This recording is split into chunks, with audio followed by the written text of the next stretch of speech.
Happy Friday, everybody. Welcome in. Welcome in. My name is Todd. You're in the right place. I promise you.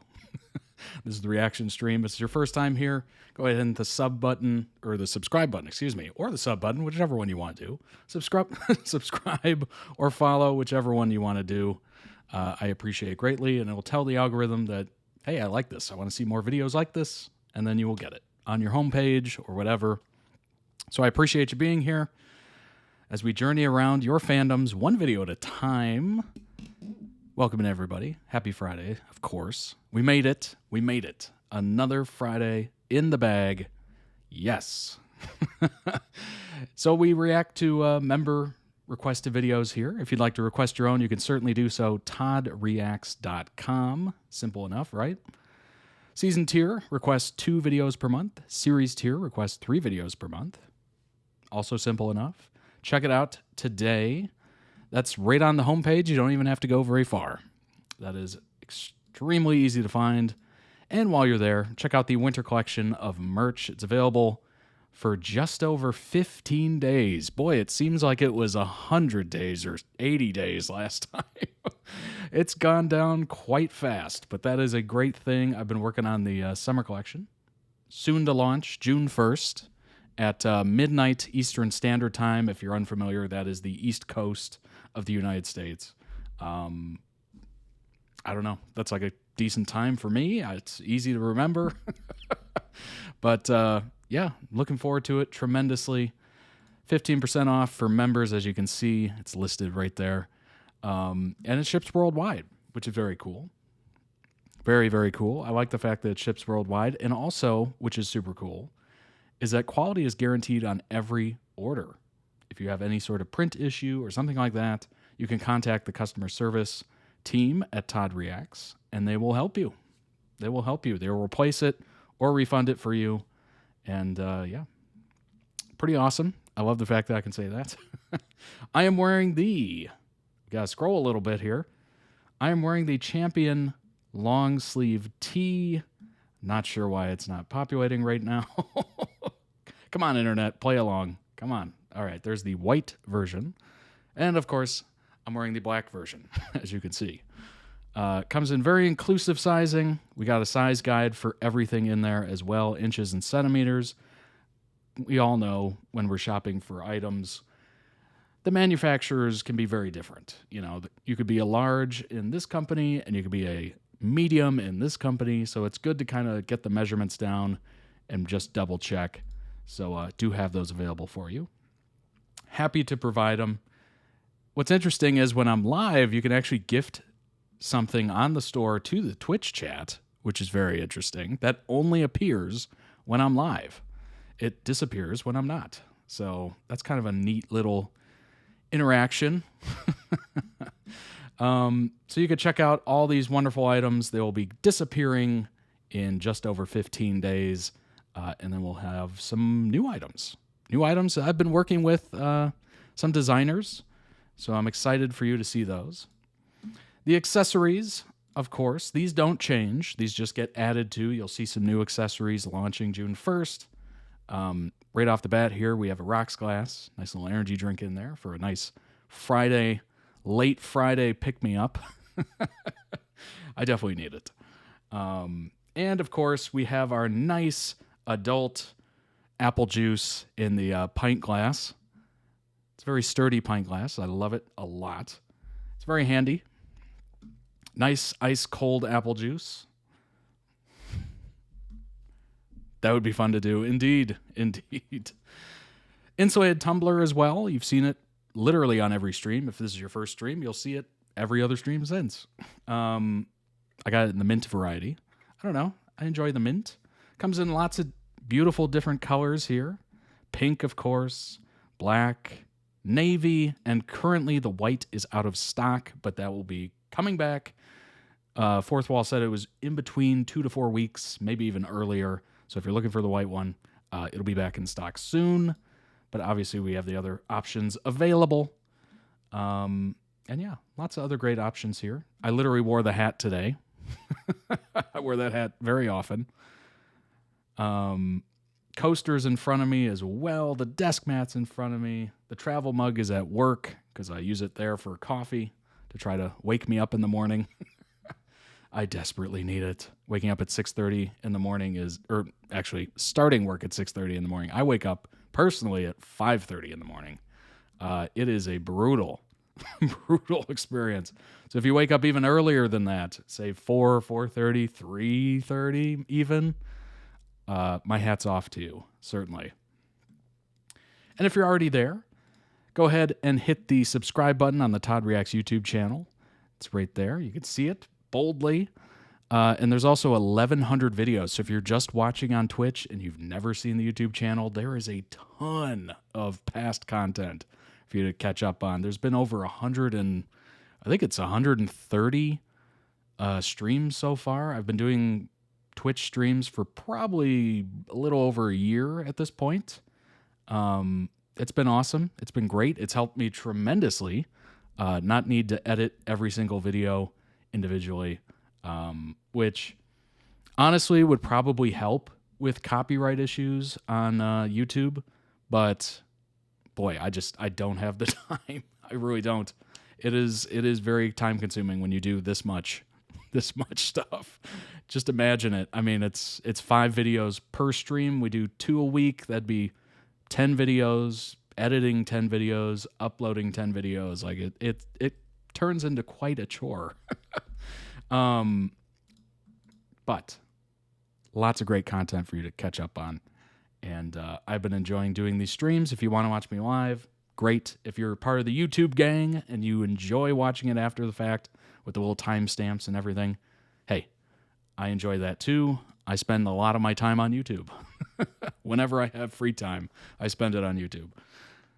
I wake a lot around 5 to 6 because certain neighbors slam the front doors as they return. Oh my gosh. Oh, I abhor living in multi-resident housing. I don't even know what apartments, I guess. I abhor it. You deal with the neighbors upstairs. You deal with the neighbors downstairs. You deal with the neighbors across the hall. You deal people in the street being loud. Like it's noise everywhere. It's just something else. But do what you gotta do. And hopefully you have thick walls or thick doors. Oh, gosh. Or some good old earplugs or something like that. Or what are they called? Noise-canceling headphones or something? Yeah, that might work. So yeah, check out the YouTube today. Just over 13, I think it's closing in on 13,900 of you. So we're very, very close to 14,000. If we could get to 15, I don't even know what I would do. The fact that we're over 100 right now is crazy to me. But I appreciate everyone that's here and has chosen to be here and joined and subscribed or whatever you want to call it. I appreciate it tremendously. It's been a heck of a ride over 4 years of doing this. And yeah, let's do it for a couple more, shall we? Let's set our sights high. Let's do it for a decade more, huh? 20 years more, 30 years more. How old will Todd get? That's the question. That is the question. That's something that I don't think anybody that, is on the internet in any capacity wants to deal with or think about. It's just, it's like, when does it end? Does it end? Because I don't know if we've had, at this point, YouTube is what, 20 years old? 30 years old? What is it? No, it's 2006, so it's like 20 years old almost. Or maybe it was 2005. I don't think we've had anybody age out of YouTube that started young. Not like somebody that started at 90 and they're like, well, I'm retiring like 3 years later. No, I mean like starting from YouTube from scratch while young. I don't think we've had anybody kind of age out of it yet. We've had people retire from it that are still young. We've had people just kind of walk away from it or come back to it. So I don't know. It's going to be interesting. It's going to be weird. For a lot of us growing up, we're going to have the past generations had the golden age of Hollywood and actors that you barely knew, and maybe that you saw them on a headline somewhere, or mostly you saw them in movies or television or whatever. We're going to be the first generation to have like internet stars like pass away, get older, retire from it. It's going to be so weird. I don't know if we've had much experience in that. I guess it'd be the same, right? Because whenever a famous actor from my mom's age would die or move on or retire or something, she would just, say like, oh gosh, they're gone. Oh, I guess I am getting old. Like, it's just a reminder that these people that you grew up with or, idolized or had a little celebrity crush, whatever, they're getting older, which means you're getting older. So it's almost like a mirror held up to you as they kind of pass on. It's going to be weird. It's going to be very weird. Unfortunately, I think I seem to be around the same age as a lot of people. I guess, yeah, there's older people, I suppose. But yeah, it's gonna be interesting. It's gonna be this got dark fast. Well, it's kind of interesting. It's very interesting. We're used to obviously stars passing on and whatnot, but nobody from our generation, like in mass, like there's no like mass amount of people in our generation or whatever generation you're in that's passing on that's not, of that age. So it's going to be interesting to see like internet personalities go. And it's going to be so weird. So weird. How are we going to explain that to the next generations? That's the question. Hey, I used to watch this person they filmed in their bedroom. Yeah. Like, they weren't in movies or anything or, TV, but we knew them. Lots of people knew them. Wonder how the request would change over that time. That is a good question. If you think about the direction of this channel has just been, it's in the members' direction. So it started off with me just picking videos to watch that were popular or whatever. And then I opened it up to YouTube comments, which was just kind of all over the place. And that's how I kind of got, a little bit more spread around to different fandoms and everything like that. And then after I opened the membership, it just kind of went in its own direction. We've done vastly different things, from music to comedy to TV to movies to other YouTube channels, like just randomness. And I enjoy it. That's the whole point of the channel. As crazy as it can get or as random as it can get, the better is my opinion of it. I enjoy, just the grab bag where I don't really know from month to month what is going to be reacted to.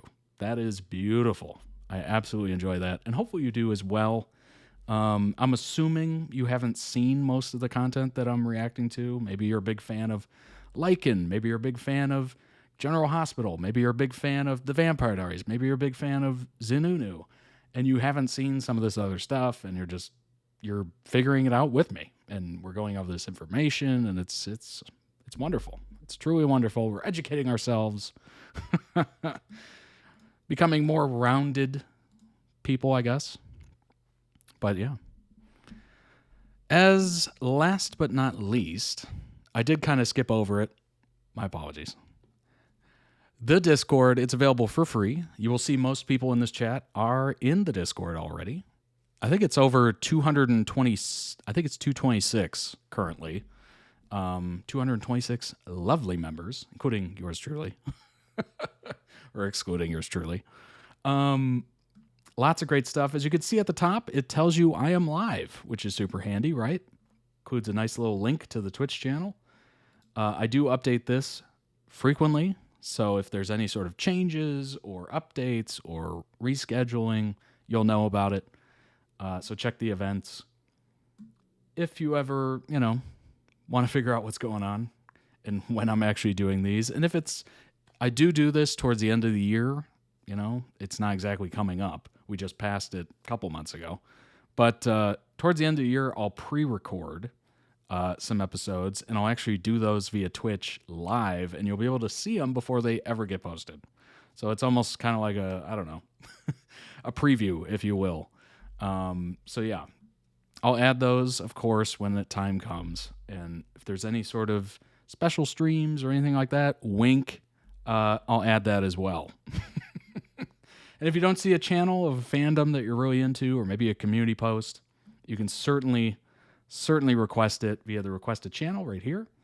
And as we scroll down, you can just kind of see all the different fandoms people are talking in, making friends, debating, nicely debating, or just adding to the lore, if you will.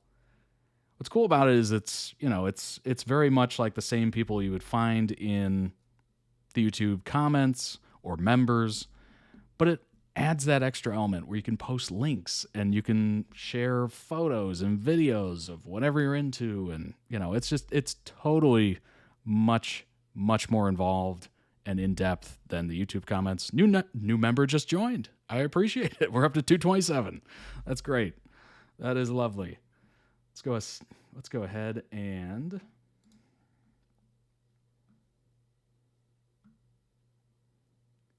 shout out to Scorpy. You just joined. I appreciate it. Hello, Scorpy. What's up? How's it going? Welcome in. Appreciate you joining. All right. Now that we went over everything, before we go over the videos, I just want to say this.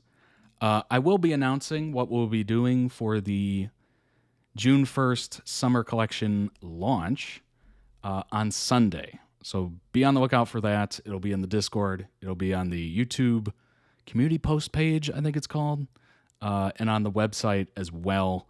So if you're around on Sunday, you'll see an announcement. I'll be working on that shortly. Obviously, time is running out. But be on the lookout for that. It'll be fun. And I'll say this. There is, how do I say this? There's some chances to have some even more fun. Boy, that sounds terrible. I got to come up with a better way to say this. You're going to want to be there. There we go. You're going to want to be there. And it's going to be super, super fun. And it will be on YouTube as well. So there you go. It will be on YouTube as well. It's been quite a few months since I've been on YouTube. So that'll be interesting. Very, very interesting. Longtime silent watcher on YouTube. Hey, I appreciate it. Well, welcome in. That's awesome. I'm glad you joined.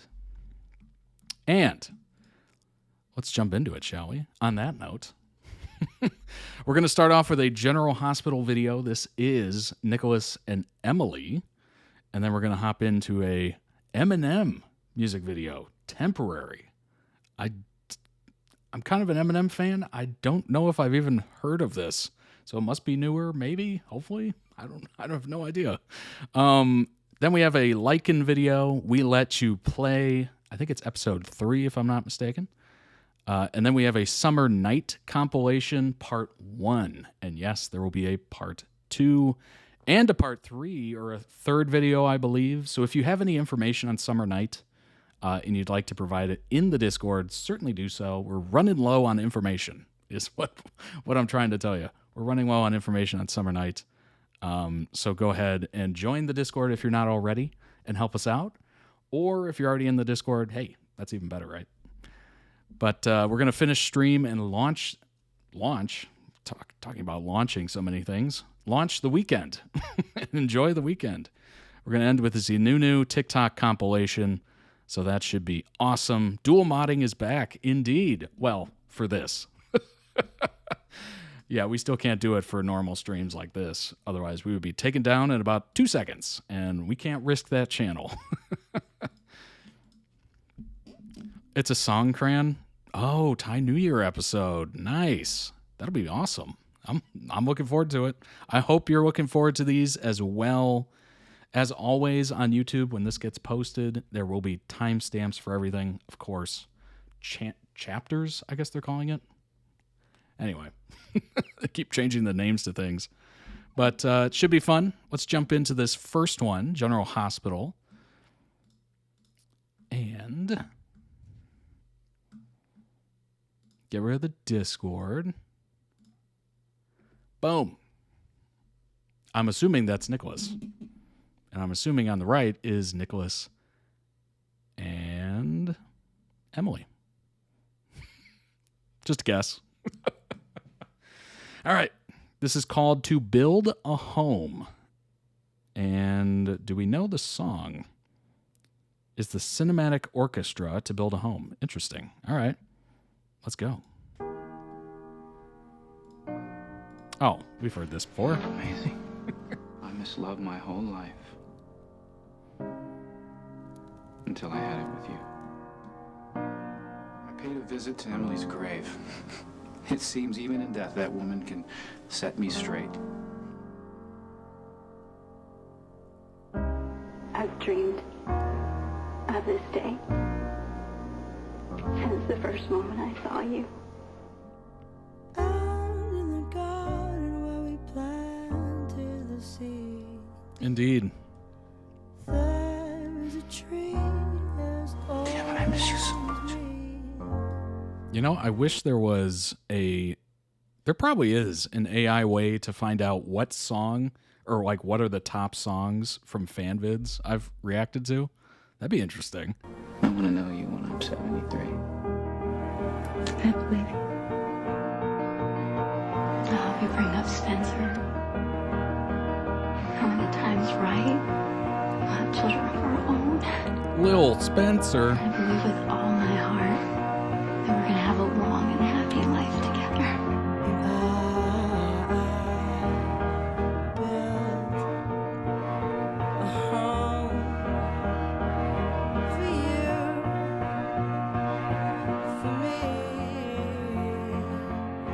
Emily's death had a profound effect on my life. In the years since, all I've done Jeez. is try and find a substitute for her. You know, someone Few Taylor who can get me songs, back yeah. to that place where I'm truly happy. I love you more than anyone, more than I ever imagined, and I always will.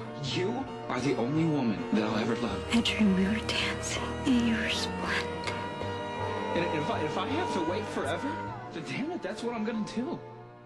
And I'll be with you till death do us part. What Emily and I had, nothing will ever compare to that. Nothing. I'll stay by your side as close as I can for the rest of my life. I used to take comfort in knowing that I could still feel her around me. And now it's all just a reminder of what I can never have again. Oh, look, there's our plane. Let's go on that adventure. Come on. So, not only did I start the stream dark, the first video started it dark. Oh, gosh. Oh, that's heart-wrenching. Oh, gosh. Ending on that note of, you know, it brought me comfort knowing or feeling that she was around me. Oh, gosh. Oh, that's heartbreaking. What's funny is the editor says General Hospital needs to bring back Tyler and Natalia and resurrect Emily now. With like multiple exclamation points. That's, yeah. Yeah, they'd certainly, you know, it's not difficult to bring back somebody in soap opera world. You just kind of make them die off screen and then you can write them back and all that stuff. So no one is truly ever gone, if you will. But yeah, that's brutal. That is absolutely brutal.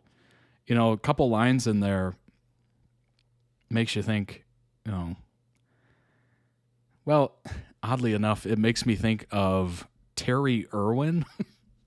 I see her all the time on Instagram, and it's just because I've probably liked so much Steve Irwin stuff or content that it just kind of populates. The algorithm's like, here you go. And it just kind of makes you think. And she's said this multiple times that she said, I already had my person. I've had my person. I'm fulfilled. That was the love of my life. And I don't need anyone else. And you just kind of hear that and you're like, there's a lot of trauma involved, passing of a loved one and stuff, but there's a lot of contentness in that. It's knowing full well that you've experienced the amount of joy you want to have, you experienced the amount of connection you want to have, you experienced the amount of love, romantic love you've ever wanted to have. And if that passes early, you're still filled with that same love, even though they're not there anymore, and you're just kind of remembering, right? Maybe you have videos, maybe you have photos, maybe you have old voice messages, whatever. That's beautiful. That is really beautiful and powerful and sad, of course. Always. It's always sad thinking about these things, but there's a nice, beautiful, happy part of it, Some people never get to experience that. So, in all reality, even having that person pass and not having that anymore in your day-to-day life, you're still well off, because there is a lot of people that don't get to experience that level of connection and soulmate and, the one, if you will. My grandma says that when people try to, oh gosh, hint at dating, she's like, no, I had 40 years of marriage. We knew each other since childhood. What could compare to that? Nothing. Nothing, as far as I'm concerned. Especially if you knew each other since childhood. Oh my gosh. Like, that is an unbelievable amount of connection. Like, you're never replacing that. And even, I've heard this so many times, even though you might lose, split from somebody or divorce or whatever, you still have love for that person. Like, you don't want harm to come to them, all that stuff. So I think if somebody takes up that much space in your heart, it's so impossible to try to replace that. Like, it's irreplaceable, It's just, I know that people do fall in love again, but is it the same love? Is it the same amount of love as the first or the most important one, whatever? I would argue probably not. Probably not. But then again, the the eternal optimist in me is like, yes, it's possible. You can find it. It's out there. I don't know. Who am I, right? I'm not a relationship expert, but I don't know. It just feels like if you've had that good, especially 40 years of marriage, childhood, whatever, it's going to be impossible to try to fix that or, fix it, replace it, basically. I think it's a losing game, as they say. And the dating world out there today is, I don't know, you might be familiar. Pretty bad. So good luck. If you're over 40 and you're trying to find somebody, it is so brutal. So brutal. Let me go ahead and throw a like on that. Link down below in the video description on YouTube. Go ahead and throw it some love. And for those of you watching live, I will throw that link in the chat. There it is. All right, let's look up some information on Nikolas and Emily and their connection, all that stuff. Obviously, she died. We can tell that from the edit, right? Boy, this is gonna be interesting. Whenever we do or read a synopsis of a soap opera, it always gets wild.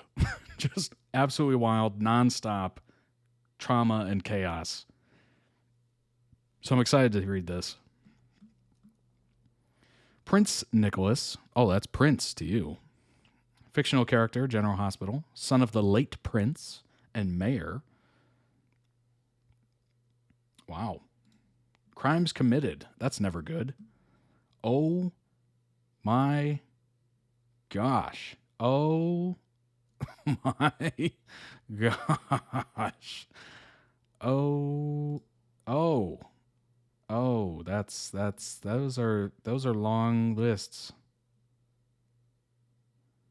Okay, manhandled Spencer. I guess that's still assault, right? Threatened to kidnap, fugitive. Oh my gosh. That is a long list. Started with a B&E, breaking into Spencer House.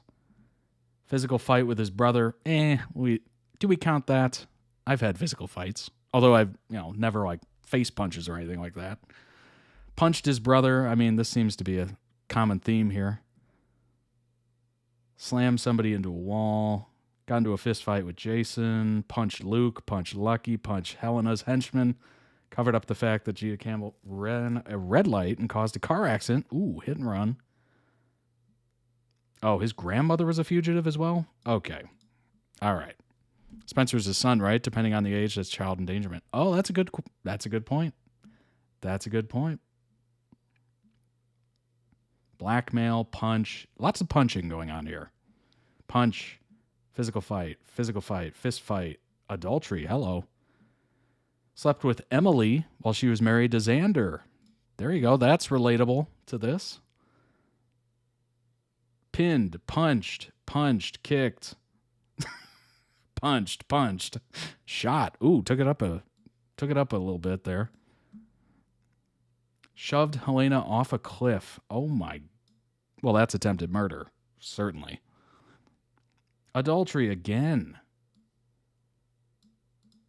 Had an affair with Courtney while he was married to Emily. You know what they say. Once a cheater, always a cheater. He cheated with Emily on Xander, and guess what? He did it to Emily just like he did it to Xander.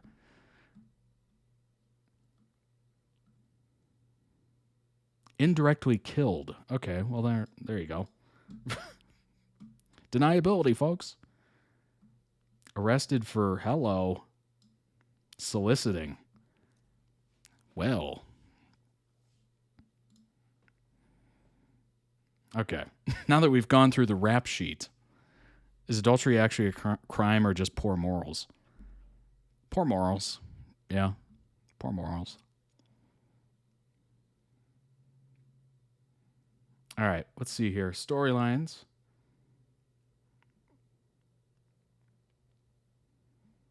As Emily battled breast cancer, Nikolas became her most trusted confidant. As their feelings grew, Emily became torn between Nikolas and her first love, Xander. Believing she was dying, Emily married Xander as her last gift to him. Oh, so the money. Though she eventually entered remission. Oh.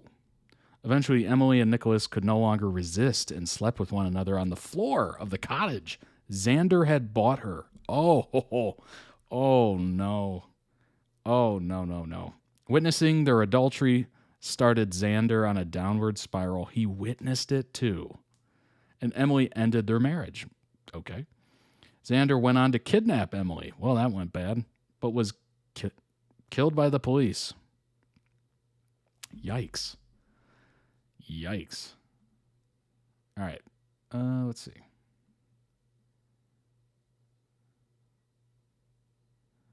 See what we got here. Nikolas is initially introduced as a self-assured teen who comes from money, well, aka a jerk. While he immediately causes trouble, he's not a villain, but he is misguided due to growing up without his parents. Okay. Christopher believed the character could go on in any direction. In his early years, Nikolas is very conflicted and had certain sneer about him. Yeah, we call that a jerk. But a sympathy that can win anyone over. Okay, all right. Christopher later voiced his frustrations with playing such a young character and consciously chose to develop Nikolas in more a young man with a firmer grasp on his life. He needs to be, quote, more of a man taking control, Christopher said. Christopher revealed that it was the character's complexity that initially drew him to the role. Nikolas was sophisticated and it took it in a different direction than they wanted, while the writers intended for Nikolas to be stern, hard-nosed, and unwilling to allow anyone in. Classic. Christopher made the choice to throw in some vulnerability for the character, whether he puts it on display or not. Christopher wanted the viewers to like the character despite his bad deeds. The lovable bad boy. Unlike the actor, Nikolas is very elegant, refined, and proper. Nikolas is the moody teen in turmoil. Adolescent, wise beyond his years, an old soul whose sophistication and maturity belie his youthful facade. Not comfortable with his royal status at all, makes him feel out of place. Okay. Conflicted. Very, very conflicted.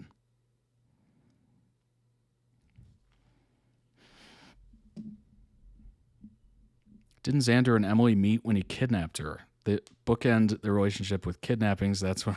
Yes, that is true. She fell in love with her kidnapper. All right, let's go to Emily, and then we'll obviously go to more couple stuff. Fictional character, daughter of the late Hank and his late wife Paige, adoptive daughter of the late Dr. Alan Quartermain and his wife Monica. Identical twin sister of Rebecca Shaw.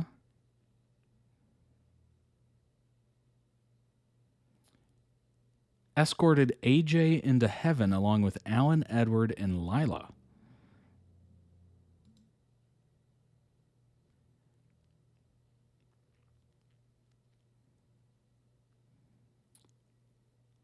After losing her mother from cancer, she is adopted by Alan and Monica. Through adoption, she gained 5 siblings.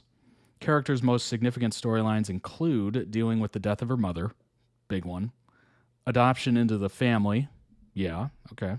Early struggles with substance abuse, ouch. Friendships with Lucky Spencer and Elizabeth Weber. Her own battle with cancer, overcoming being forced upon intimately. Boy, I gotta come up with a better way to say that.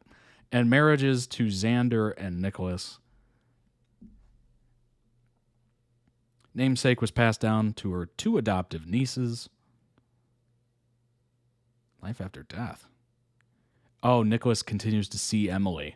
Originally believes she's a ghost. With the help of nurse Nadine, Nikolas accepts that he is suffering from a rare brain tumor that allows him to hallucinate Emily. Whoa. They went all out for bringing her on the show. That's unbelievable. Interesting. Nikolas is stunned when Emily's unknown twin sister, Rebecca, moves to Port Charles. Later revealed that Rebecca found out about Emily and came to get her hands on Emily's money. Hello. Rebecca moved to Paris in 2009. Okay. Interesting. All right, here we go. Nikolas and Emily met as teens and were part of the teen scene of the late 90s. Along with Lucky Spencer and Elizabeth Weber, the 4 were known as the 4 Musketeers and were involved in several mysteries and adventures around Port Charles. Nikolas and Emily were best friends. That sounds entertaining. I like that. Nikolas and Emily were best friends, and as they got closer, Emily began to develop romantic feelings for him. However, she didn't feel that Nikolas returned her feelings at that time, so she started to date Juan instead. Emily left town in 2001, returned in 2003, hiding the fact that she had developed breast cancer. She reconnects with Nikolas and convinces him to fake a romantic relationship with her so she can hide her diagnosis from her ex-boyfriend, Xander. Yikes. Now that we know what happens, oh my gosh. Nikolas agreed because of his uncle had been pressuring him to marry Lydia, a wealthy heiress who can save his family from losing their fortune, and he was looking for a way out. Oh, no. Emily and Nikolas became engaged despite protests, obviously, from Xander and Stefan. On the night of their engagement party, a hitman hired by Stefan accidentally throws Summer Holloway, Lucky's girlfriend, over a cliff to her death in an attempt to murder Emily. Oh my gosh. As Emily battled the breast cancer and apparently hitmen, Nikolas became her most trusted confidant, as we read earlier. As their feelings grew, became love-torn, of course. She told Xander the truth, that she was feeling for him. Xander and Emily reunite, and she begins an aggressive chemotherapy treatment. Nikolas marries Lydia, but Emily discovers he is in love with her after overhearing conversation between Nikolas and his wife. Ooh, ouch. That's got to be brutal. Good grief. Emily and Nikolas confess their feelings for each other, but decide not to act on them because of her illness, Xander, and Lydia. I mean, there's a couple reasons there. Emily is forced to stop chemotherapy because it was destroying her immune system. Well, yes, that is exactly what it does. She soon develops meningitis, and believing she would die, she married Xander as her last gift to him. Shortly after, she lapses into unconsciousness and dreams of kissing Nikolas, who happens to be in the room next door. Hello. Buoyed by her dream, Emily eventually enters remission and fights her attraction to Nikolas, attempting to make her marriage work, moves in to Brenda Barrett's old cottage with Xander. However, Emily and Nikolas could no longer resist that heated passion and slept with one another on the floor of the cottage Xander bought for her. Oh my gosh. That's wild. Witnessing their adultery, good grief. You imagine? Their adultery started Xander on a downward spiral, ended their marriage. Nikolas divorces Lydia shortly after he proposes to Emily. Nikolas's aunt, Alexis Davis, attempts to sell their family home, but Emily buys it for Nikolas. Nikolas and Emily hold an auction to sell some Cassadine family treasures when the entire hotel catches on fire. Yikes. Nikolas gives his seat to Emily on the last helicopter evacuating guests, later presumed dead. Ooh, that must have been a good cliffhanger.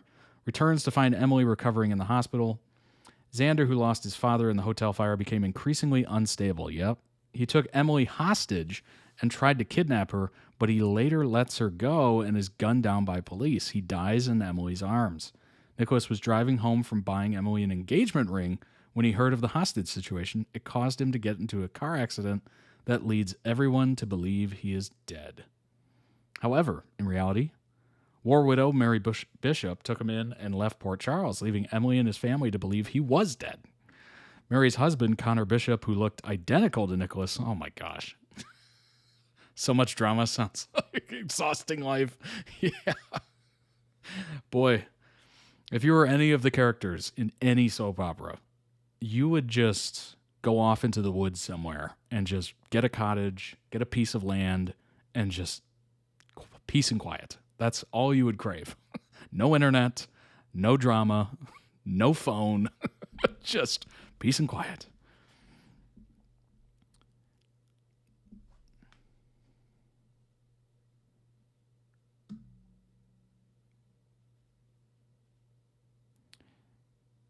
Wow.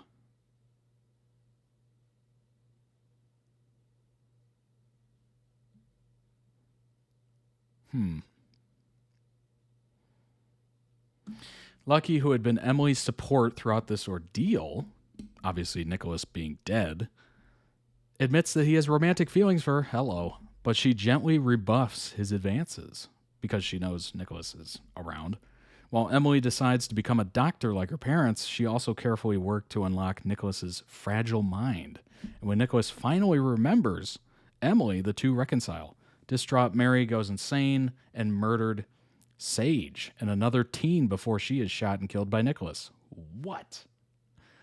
Nikolas and Emily get engaged again. Unhappy with the news, Nikolas's grandmother attempts to murder Emily, but Nikolas stops her by throwing her off a cliff.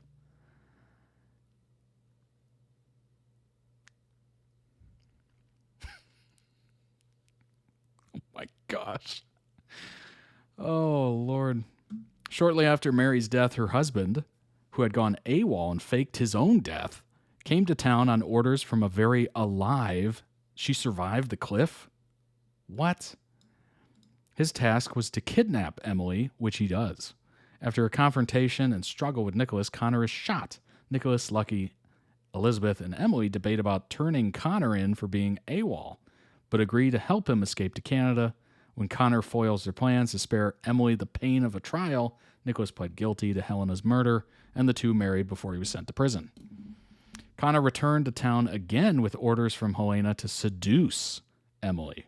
Believing Helena is alive, Emily convinces Connor to pretend he is Nikolas as she instructs him on the finer arts of being a prince. Connor becomes obsessed with Emily and forces himself on her. After Emily manages to end Connor, Elizabeth and Lucky arrive, and while Lucky buries Connor, Elizabeth tries to get Emily to admit Connor forced himself on her. Emily's attack caused her to emotionally pull away from Nikolas. Oh my gosh. Helena resurfaces, so she pushed off the cliff, still alive, still sending people to screw with Emily, and then kidnaps Emily, shoots Lucky, who tries to save Emily. Lucky falls into a coma. Emily confesses that she was forced upon to her first friend. When Lucky recovers, he moves into Windermere with Emily and attempts to help her recover from the forced upon event. In prison, Nikolas becomes concerned about Emily's reluctance to touch him, and she admits that Connor had his way with her. Helena is captured, though Nikolas is devastated that Emily cannot be with him because he looks just like her. Oh, that's right. They look alike. Oh my gosh. Grandma, indeed. Oh my God. The body count of these people, right? The amount of bodies. Oh gosh. Helena's capture led to Nikolas's release from prison. Emily tried to make her marriage work, unable to connect with Nikolas, strain on their marriage. Yeah, I would say so. Nikolas and Courtney soon embarked on an affair. Eventually, the truth of the affair came out, and Jax ended his marriage to Courtney. Emily and Nikolas divorced as well. Soon as Courtney became pregnant, and it was unclear if the father was Nikolas or Jax. And then they went to Maury and took a lie detector test. And Maury was like, "You are the father."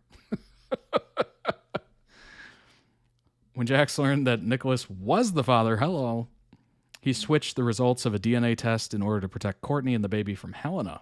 You know, that's terrible, but at the same time, Helena's kind of a monster. When Sonny learned that Nikolas was having an affair with his sister, Courtney, he offered Emily a place to stay because she is Jason's sister. Jason was out of town with his girlfriend, Sam, and unable to help Emily at the time, so Sonny offered, and Emily decided to stay at his place. While staying with Sonny, Emily became a nanny to his boys. Boy, what an absolute, just a mile a minute. Oh, and then begins a romantic relationship with Sonny, resumes her friendship with Nikolas, share a close moment with Nikolas that a pregnant Courtney witnesses. She misinterprets the moment between them and leaves town. Gosh. Briefly abducted by Helena, but escapes. Are you serious right now? After her escape, she returns to Port... What? Helena's got some connections. This is crazy. She returns to Port Charles in the middle of an encephalitis outbreak, and that took me a second, and she and Nikolas both become ill. Because of her illness, C-section was necessary, which led to her death. Good grief. Nobody can stay alive. Nobody can stay mentally stable. Like, what is going on here? When Helena returns, now Helena is like the most interesting part of the story, returns to town attempting to kidnap Spencer. Nikolas and Emily stop him together. Emily even allowed herself to be taken hostage by Helena in order to save Spencer. Nikolas and Emily grow closer, rekindling, getting stronger. Ends her relationship with Sonny, focuses on being there for Nikolas and Spencer.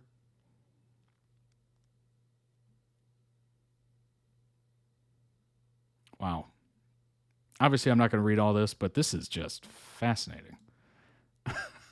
Nikolas's love interest through the years. Who is his best and worst pairing? By far, his best pairings would have to be Emily, best and isn't even close, Ava, Gia, Britt, Rebecca, Brooke. Now his worst pairings, Esme, Elizabeth, Courtney, Lydia, Nadine. I guess these are just pictures of all of them.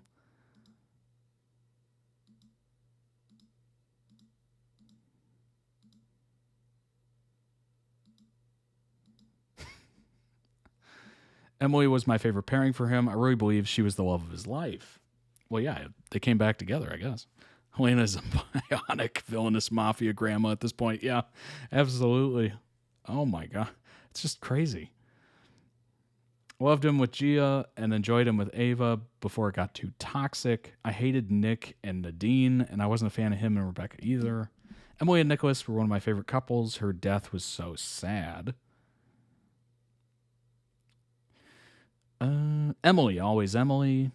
The show should have never killed her off. I know it was because Natalia wanted to leave, and the actress. And she and Tyler had been in a relationship and it ended too. Ooh. But I just hate that we lost Nikolas and Emily. They were magic.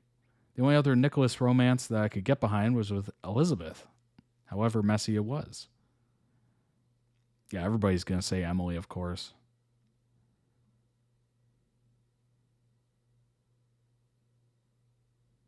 Yeah, absolutely. Most people are saying Emily. Although Gia's getting some love as well.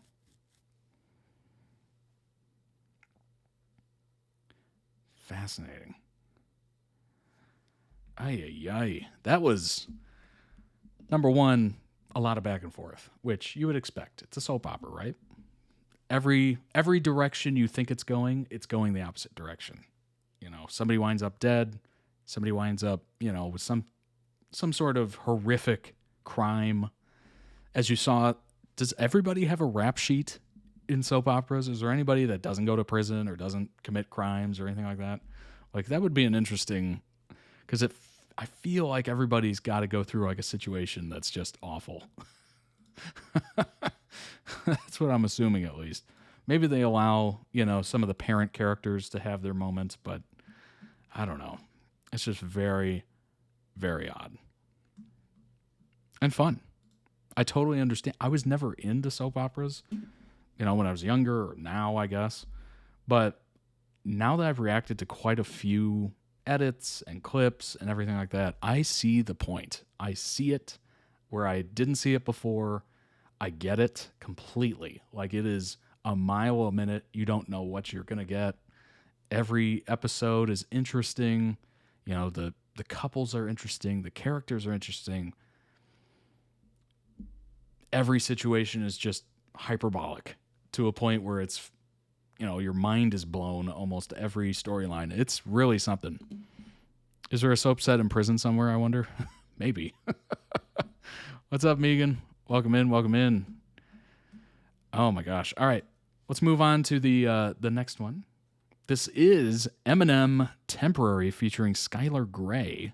Official music video. This came out 7 months ago. I've never heard this before. Which is weird because I'm usually up on the Eminem stuff, but I haven't heard this before. So we'll check it out. I do notice, I think that's Haley in this thumbnail.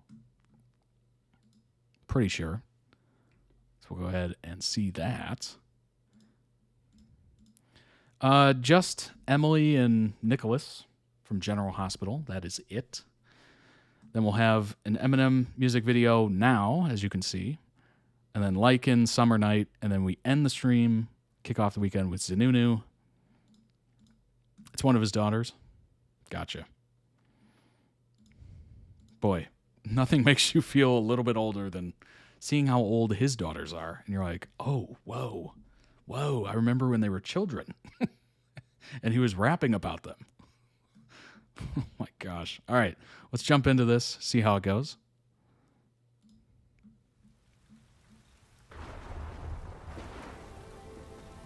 A lot of people ask me, am I afraid of death? The truth is, I think what scares me the most is not being able to say all the things I want to say to you when I'm no longer here. So this song is for Haley, for when that day comes. It is Haley. Haley? Where is she at? This ain't Haley. Who is it? It's someone. Ah! I've been waiting all night for the sunrise to take away the dark sky. They're a monster. And no monster, baby monsters, and I'm the mom monster. All it takes is a new day sometimes to get me in a better state of mind. Give me a kiss, monster. Love you.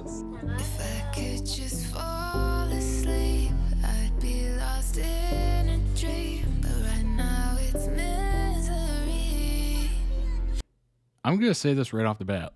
It is so interesting to see the arc of Eminem, Marshall Mathers as an artist and where he started and where he is now. Because going back to 2000, he was living such a, just from reports, a very complicated life where he was definitely dealing with drug, substance abuse, and certainly issues with his mom and his Kim. I don't even know what to call her. His daughter's mother, I guess. Very complicated relationship, if you're familiar. And then this was going on. So it's just like, what? How do you get cleaning out my closet, but then you get this wholesome, like, family video? It's so weird. And I just have to remember that when a Then again, heart breaks, it ain't broken we're not seeing the full story forever. always. Pieces will grow back together, and in time I'll be fine. The tears are temporary. Yeah. So Haley Jade, I wrote you this song to help you cope with life now that I'm gone. How should I start? Just wanna say, look after Elena, Stevie, and Uncle Nate. And sweetie, be strong. I know I was your rock, and I still am. Saying goodbye is just not ever easy. But while you crying, just stop. Haley, baby, dry your eye, this is not forever. Though when a heart breaks, it ain't broken forever. The pieces will Very grow back interesting. together, and in time I'll be fine. The tears are temporary. Daddy, What? when I used to have this, I was a little kid. Baby, are you hay? Baby, are you hay? Obviously, was very Yeah. feeling very And you will get reflective over me with her and move marriage. on. You can play me on repeat on a song, but don't you dare shed a tear what I tell you. Straighten up, little soldier. Them times when I held you, Jade, it'll be okay. Baby, I'm here. Hey, I'm watching you right now. Baby girl, I vow I will protect you. Your guardian angel. As hard as this may feel, us parting is painful. And darling, the rain will drive you insane. Still, you will remain strong. Haley, just hang on. It won't be too long. I need you to move on.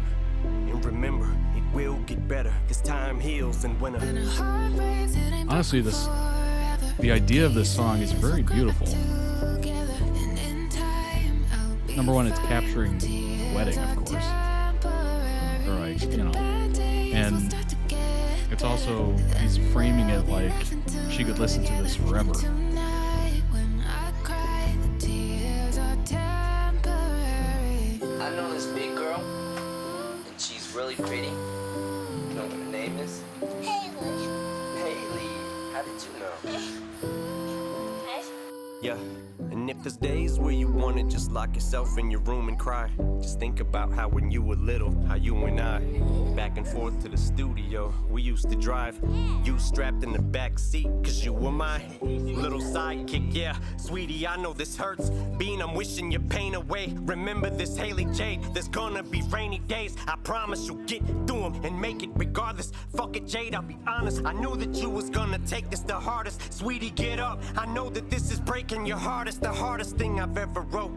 Haley, sweetheart, it's okay for you to let me go.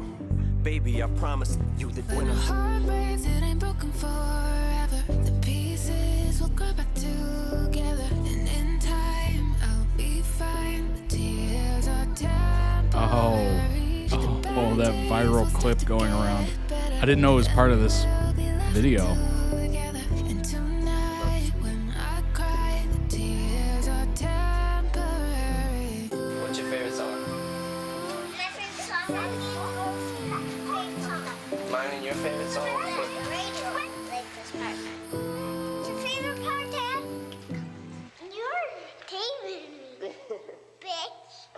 I got you on tape cussing. Can you hear? Yep. No, babe. No what? No, I said no, babe. Dad, I got this card a few years back and held on to it. Now feels, I'm guessing the right hand. Now it feels like the time to give you. Thank you for everything you do. Always being there for all of us girls, I'm assuming. You truly are the best dad in the world. Love you forever. Wait. Oh, can I see it? Kinda? Nope. Those videos keep appearing. Forever and ever, etc. Wow. That is that was number one, very beautiful. It's good to have little moments. Especially, you know, this was literally from just the lyrics alone, it tells you the whole story. He made this so she can have it forever. Just kind of his parting gift, if you will. Very sweet. Very, very sweet. Boy, come a long way since cleaning out my closet and all that stuff. Ooh. Some of those first albums, the LPs, were brutal. Brutal. So to see this kind of, you know, obviously it comes with age. Comes with probably sobriety. Having children, definitely. I've heard it over and over again that children seem to save some people from themselves, which is very interesting. Go ahead and throw that a like. That was beautiful. Skylar Gray did a great job on that. Link down below in the video description for the original video. Go throw it some much-deserved love. That was beautiful. Link in the Twitch chat for those of you watching live, of course. Wow. So I saw that viral clip that everybody pulled from that music video that I had no idea was in a music video of him finding out that, you know, he was going to be a grandpa. Very cool. Very, very neat. I like the fact that she did it on a Lions jersey. I'm originally from Michigan, so I kind of share that. But the grandpa on the back of the jersey and then he flips it around. Amazing. Amazing. Very clever. Extremely clever. But let's pull up some information on the one and only Marshall Mathers. I'm sure you've heard quite a bit about him. He's very, very famous. Marshall Mathers III, known professionally as Eminem, of course. American rapper, songwriter, record producer, one of the greatest and most influential rappers of all time. He's credited with popularizing hip-hop in Middle America and breaking down racial barriers for the acceptance of white rappers. While much of his transgressive work during the 90s and early 2000s made him a controversial figure, to say the least, he came to be a representation of popular angst of the American underclass.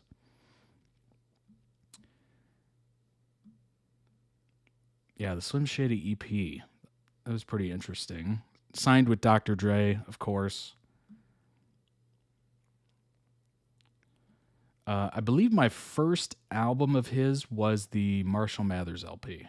I think that was the first one. Slim Shady, obviously I've heard songs from over the years, but I'm pretty sure the first one that I got my hands on was the Marshall Mathers LP, which was phenomenal. The Eminem show, of course, came after. Also great. Eminem's show was the best-selling album worldwide for the year 2002, remains the best-selling hip-hop album in history. Following Encore in 2004, went on hiatus largely due to a prescription drug addiction. Later returned to the music industry with the releases of Relapse and Recovery, latter becoming the best-selling album worldwide again in 2010. We don't talk about Relapse. Relapse, he was into his voices and whatnot, accents, all that stuff. It was just very, you could tell something was wrong, basically. And he even trashed Relapse in Recovery. One of the songs he said, you know, Relapse was trash, I think was the line. So he even realized the fact that, yeah, that was terrible.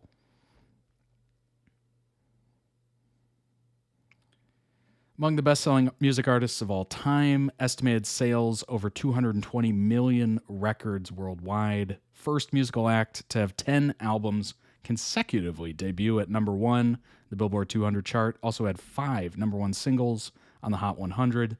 He is one of the highest certified music artists in the United States. 3 of his albums and 4 of his singles being certified diamond by the RIAA. 15 Grammys, 8 American Music Awards, 17 Billboard Awards, a Primetime Emmy, an induction to the Rock and Roll Hall of Fame, which, Rock and Roll Hall of Fame, what? Billboard named him Artist of the Decade in the 2000s. Rolling Stone ranked him one of the greatest artists, greatest songwriters of all time.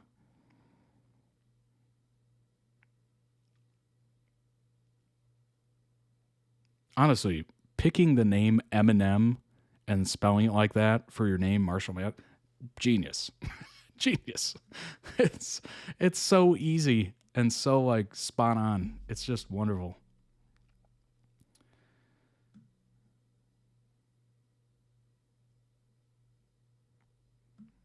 Only child of Marshall and Deborah, Debbie. His mother nearly died during her 73-hour labor with him. Oh my, 73 hours.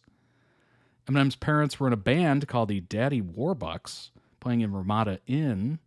It's a hotel chain. Before they separated, his father abandoned his family when Eminem was a year and a half old. Eminem was raised only by his mother in poverty. He wrote letters to his father, but Debbie said that they all came back marked return to sender. So obviously he didn't have the right address. By the age of 12, Eminem and his mother shuttled between states, rarely staying in one house for more than a year or two, and mostly living with family members. Moved several times, lived in St. Joseph, Savannah, Missouri, Kansas City, Warren, Michigan, and Roseville, Michigan, before settling in Detroit. Much of his youth, Eminem and his mother lived in a bungalow-style house in a working-class, primarily black neighborhood in Detroit. He and Debbie were one of the 3 white households on their block. Eminem was beaten several times by black youths.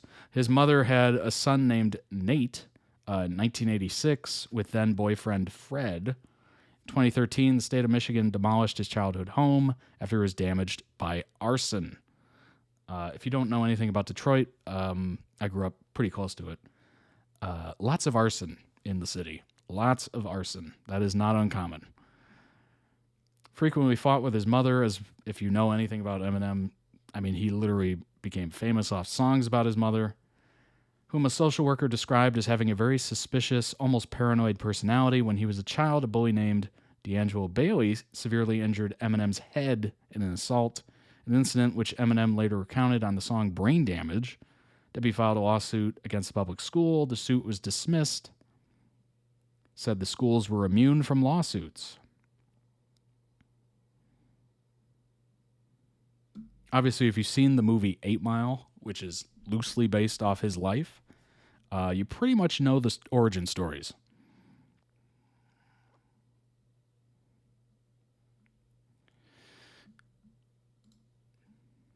Temporary, the song we just listened to, featuring American singer Skylar Grey, from the album The Death of Slim Shady, Coup de Grace. Produced by the lead artists. Music video for the track was released 2024. Ode to Eminem's daughter Haley. It also features archival audio of her as a baby over a piano-driven instrumental. Eminem says the song is intended for her to listen to when he dies and remembers his love for her before telling her to look after her siblings and uncle after his death. He also admits the song is the hardest thing I've ever wrote. The chorus, as well as the first verse, are sung by Skylar Grey.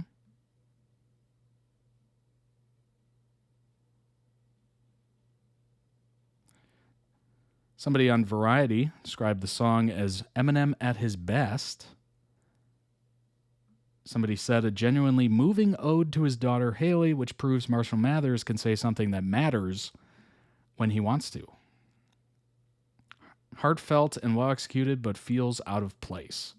Well, I mean, yeah, it's not his typical sound, right? But I do like the fact that he decided to do it.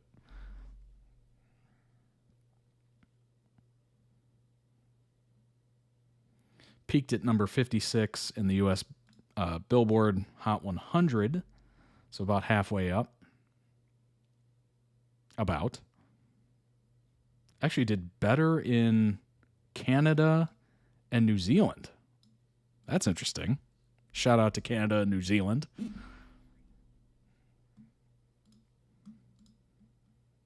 Eminem's 3 kids. Only recently realized Anthony Mackie was Eminem's rival in 8 Mile. Oh, yeah, that's right. Papa Doc. I forgot about that. That's interesting. That is very interesting. And, of course, Brittany Murphy, R.I.P., was great in that movie. It was very interesting. I mean, Eminem's got a very special place in my heart, just for the fact that he, lived in areas that were kind of close to where I grew up. So seeing some of those archival footages and whatnot, some of the houses look familiar. Not familiar, but the style of them look familiar. 8 Mile is... 8 Mile, if you're unaware, is the border around Detroit, the city. So literally, if you go to 9 Mile, and the roads are literally just 8, 9, 10, 11, 12, and it keeps going to like 28 or something, 30 even. And 8 is literally the border. So as soon as you cross over to 9, you're out of the city, basically. And whenever I fly in for family stuff, I always see, 8 Mile, and I hear that song. Dun, dun, dun, dun, dun, dun, dun, dun. I start hearing the instrumental in my head every time I see it. But definitely a hard place to grow up and live.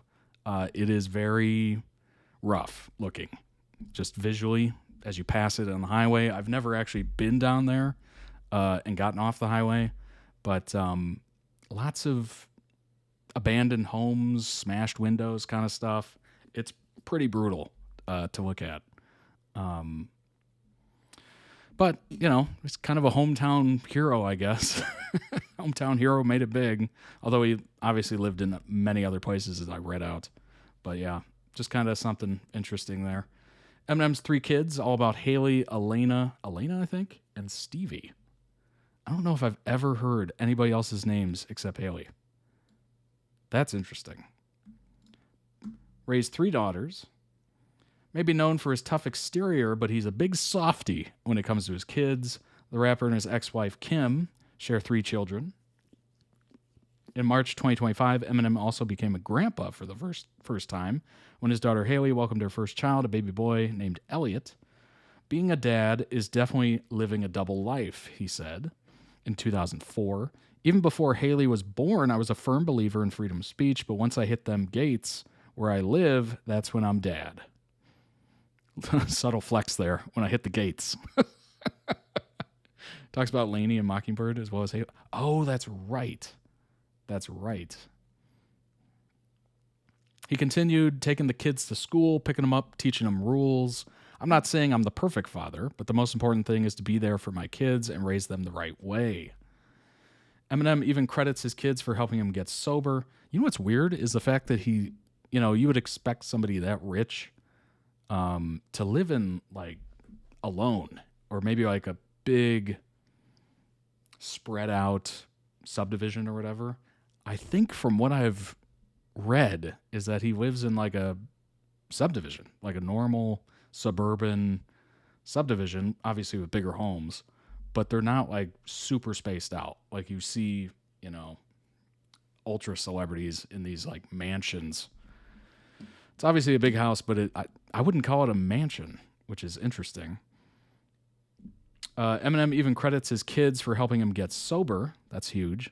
While he couldn't concentrate on his addiction to pills in rehab because of his fame, he found the motivation to do it on his own with the help of his family. That's awesome. See, like I said, sometimes kids can really help you in weird ways. I love them so much, and they've helped me through so many things, he said in 2010. Here's everything we know about Eminem's children. Haley is 29, which is so weird. Born in 95 in Detroit. It's been mentioned in several of her dad's songs, including Haley's songs and song and Temporary. The latter was written to comfort her in the event of his death. Obviously, we don't need to read the lines from that. We just listened to it. In 2001, Eminem said his daughter was a real wake-up call for him. She made me get my backside in gear to make something of my life and try 10 quadrillion times harder than I had before. He told British publication Q, everything that I'm doing right now is for Haley. The money, it's for her college. In exchange, Haley has been known to support her dad in his career, even celebrating with her famous father when he was inducted in the Rock and Roll Hall of Fame. Haley graduated from Michigan State, that's university, with a psychology degree and an impressive 3.9 GPA. Dang, it's better than I did. She's made me proud for sure. He said in 2020, the eldest Scott daughter launched a podcast, Just a Little Shady, in 2022. She and her co-host, Brittany, talk about my life, pop culture, and get a little shady. During a September 2022 episode, Haley spoke about her unique childhood. When asked if she's bothered by questions about her dad, podcaster said, the best way to say this is yes and no. Honestly, it's to a point. I obviously expect it, and there's certain things I can understand why people are generally curious about, as anyone would be when you've grown up, half in the spotlight. In February 23, announced that she and her boyfriend of over 5 years were engaged. Couple wed in May 2024. Couldn't have asked for a better, more beautiful weekend celebration. So many happy tears were shed. Haley admitted that listening to her dad's latest album, The Death of Slim Shady, makes her emotional. This is especially true when it comes to, obviously, Temporary and Somebody Save Me. I audibly sobbed, I think, for both songs, but especially Temporary. But I will say, watching the video back and listening to the songs, I feel like my parents did such a good job growing up. Ooh. Yeah. Where I didn't realize how bad things were, but now as an adult in hindsight, it's so scary to think about. I would say that is very poignant and accurate. That Eminem definitely has grown up quite a bit since the Slim Shady LP days. Talks about Laney and Mockingbird, absolutely. Haley's childhood videos made up most of the October 2024 music video for Temporary, as we just watched. At the end of the video, Haley is shown revealing that she's pregnant. Haley told her father the news by gifting him a blue football jersey, Detroit Lions, that reads Grandpa on the back, showing him the sonogram. Just born in March. Middle name paying tribute to his grandpa, obviously Marshall.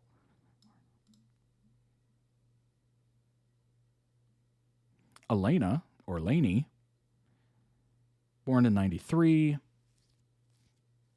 To Kim's sister Dawn. Eminem legally adopted her, in the early 2000s as her mother struggled with drug use, eventually died in 2016 from a suspected overdose. Yikes. I have full custody of my niece, he told the Rolling Stone. In 2004, my niece has been a part of my life ever since she was born. Me and Kim pretty much had her. She'd live with us wherever he was at. In 2020, he said Elena, whom he often calls Laney in the lyrics of his songs, is like a daughter to him. Obviously, Mockingbird, as Jace just said. Attended Oakland University, which is a local university there in the Detroit area, in the suburbs, where she got a Bachelor's of Arts in Communication with a double minor in Public Relations and Advertising. These days, Elena is a travel blogger who often shares her adventure with followers on Instagram. She got engaged in 2021 to a longtime love. That's great. Dang. Things are turning out roses. It's amazing, the duality of life there. Outdoor ceremony in Detroit. Eminem walked her down an 80-foot-long aisle lined with 2,000 white roses. He wasn't going to miss that, she told People. These are once-in-a-lifetime moments, and I'm so grateful to be loved the way I am by everyone. None of this would have been possible without my dad. I'm beyond blessed. Shared photos on Instagram from her special day.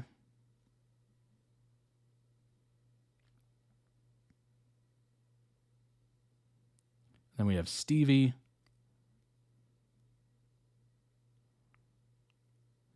Born to Kim and her then boyfriend Eric, whom she dated between her two marriages, to Eminem.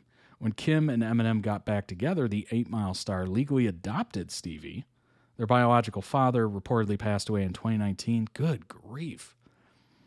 23-year-old came out as non-binary in 21. Shared a touching video on TikTok documenting their journey.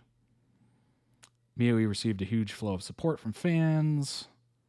It's in a long-distance relationship with TikToker Declan Jace.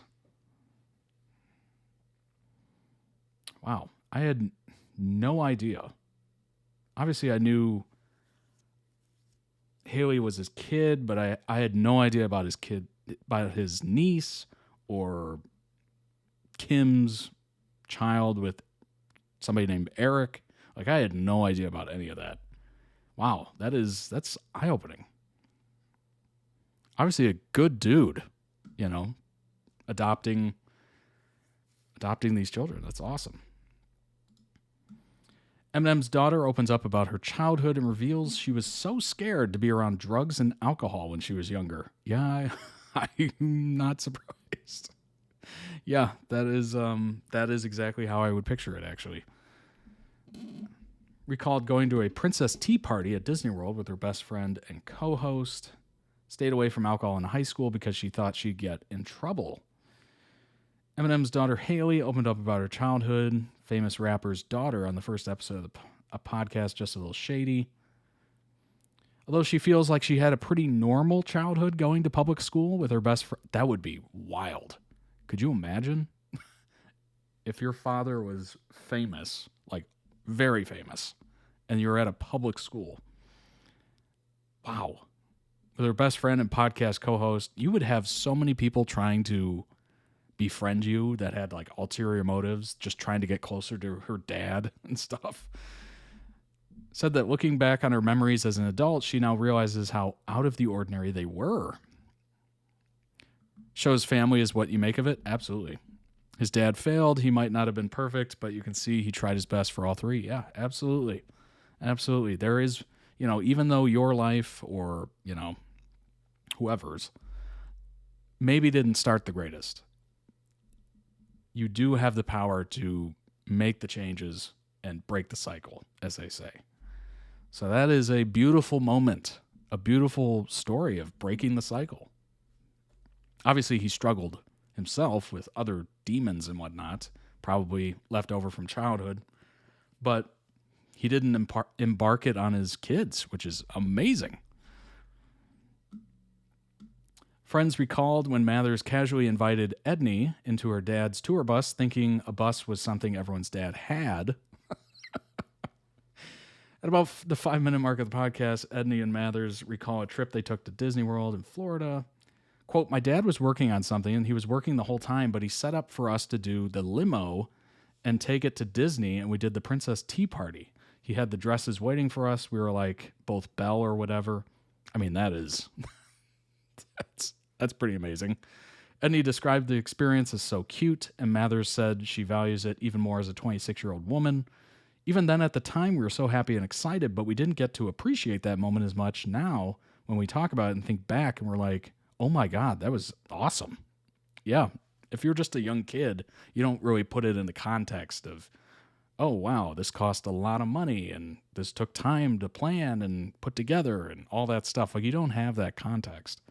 But obviously, as they got older, they're like, whoa, he did what? Because me reading that right now, I'm like, that is, number one, that's a lot of money. Number two, that takes planning. And number three, it's just a very kind gesture. Mathers said she thought about being associated with anyone who was drinking underage would get her in trouble. Her father, Eminem, has been open about his addiction to pills.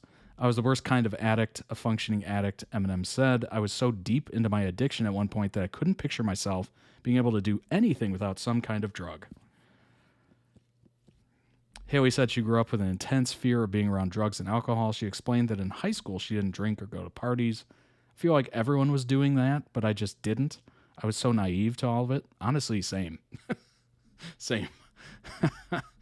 I don't know. weirdly, I just was never into it back then. And also, my parents would have killed me. So I stayed away from that kind of stuff. Mathers even stayed away from high school football games after the first and last one she went to. What happened? One of my friends came up to me and talked right at my face, and I was like, oh my God, you're drinking, she recalled, describing herself as so appalled during the conversation. It hit me right in that moment. I was like, I've got to go. I thought about being associated with anyone who was drinking was going to get me in trouble. Mathers said she never got in trouble growing up because she never did anything that would warrant punishment. I thought if I did anything wrong, I was a terrible human, admitting that some of the things she stayed away from were just what kids do in high school.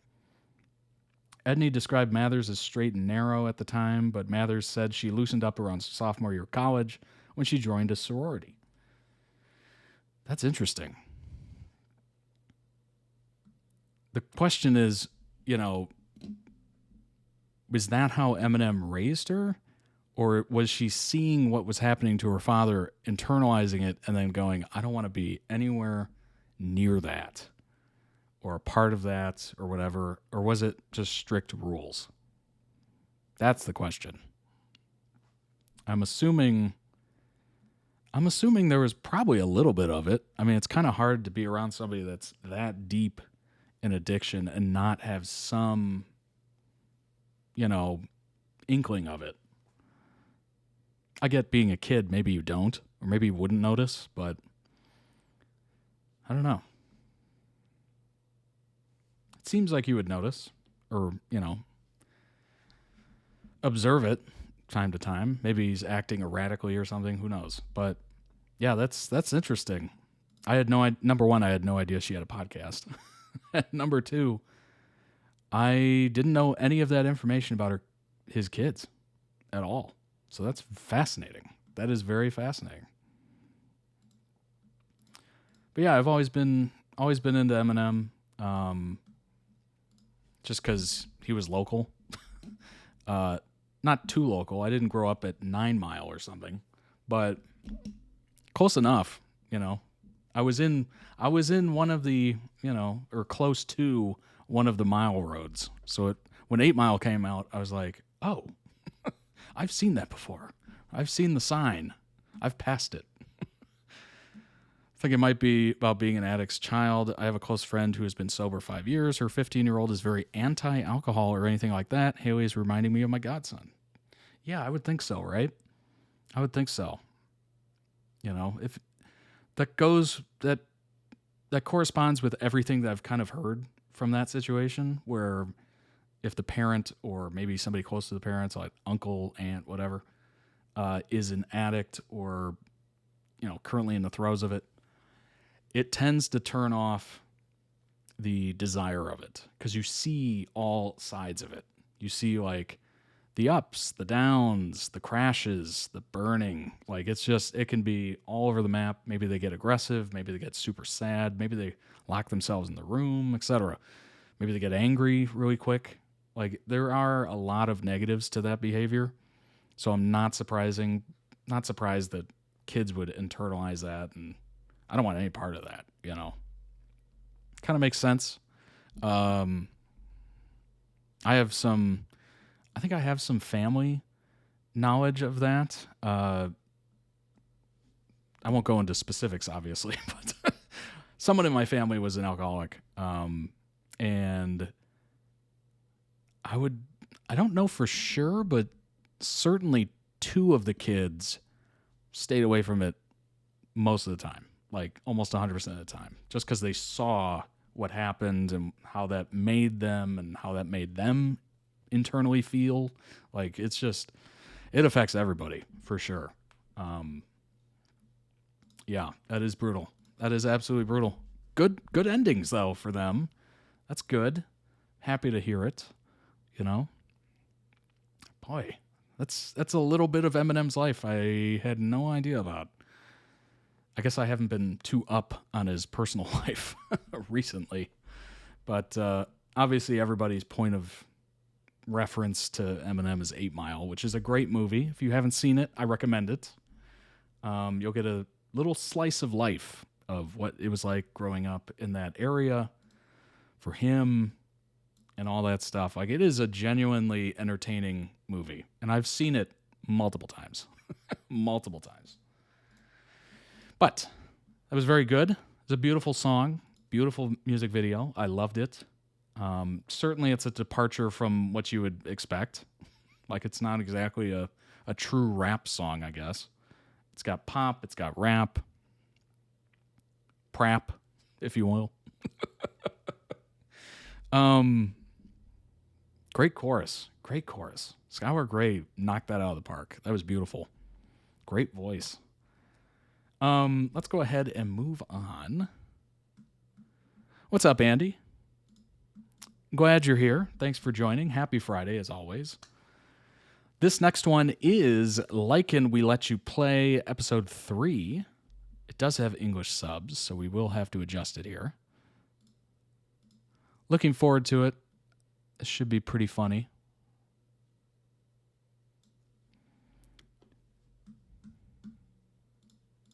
All right. You need the closed captioning? Got it. This was posted a month ago, by the way. All right, let's go. แล้ววันนี้ครับกลับมาอีกครั้งกับ LYKN We Let You Play What's up, Ariana? บอกเลยว่าอยู่กับคนฮอตๆแบบพวกเราแน่นอนเทศกาลสงกรานต์แบบนี้แล้วก็ออกมา outdoor ท้า You're with hot people like us. มา outdoor ขนาดนี้น่าจะมีครีมกันแดดสักตัวหนึ่งเข้านะครับแต่ช่องทางโฆษณา Well, I'm glad you're able to join. We've missed you. ลงได้เลย ก่อนอื่นต้องขอบคุณสถานที่นะครับสายลมแสงแดดสตูดิโอนะครับผมบอกเลยว่ามีแบบว่าเขาเรียกเข้าบ้านก็อุ่นใจออกมาก็ได้ก็อุ่นเหมือนกันครับเพราะว่าอยู่ในอุดมคติของพวกเราเลยครับในบ้านอบอุ่นของเราแต่ก่อนที่เราจะไปเข้าเล่นเกมกันเนี่ยต้องขออนุญาตอัปเดตก่อนเลยล่าสุดส่งข่าวมาเลยว่ามีเรื่องสุดจึ้งครับผมตอนนี้นะครับยอด subscriber ในช่อง LYKN Official ของเรานะครับทะลุ 100,000 แล้ว Oh my god บอกเลยว่าเรามีดีลกันไว้สำหรับพี่ครีเอทีฟของเราว่าจะทำการเขาเรียกว่าอุปสมบททางเนี้ยเดี๋ยวเราจะขึ้นเป็นแคปภาพว่าเขาเนี่ยไปทำบุญเรียบร้อยแล้วทดแทนนะครับขึ้นในเสิร์ฟตัวนี้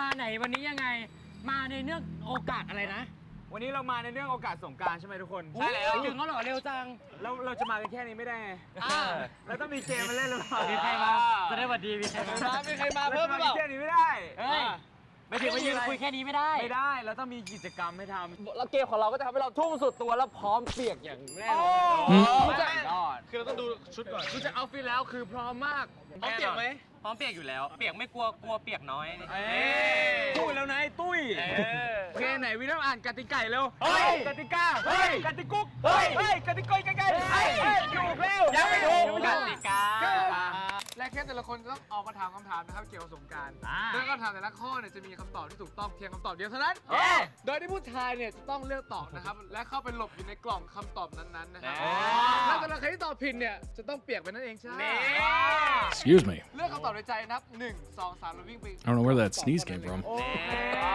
และโดย1กล่องจะอยู่มากสุดแค่2คนเท่านั้น Probably because they're outside, my allergies, you know.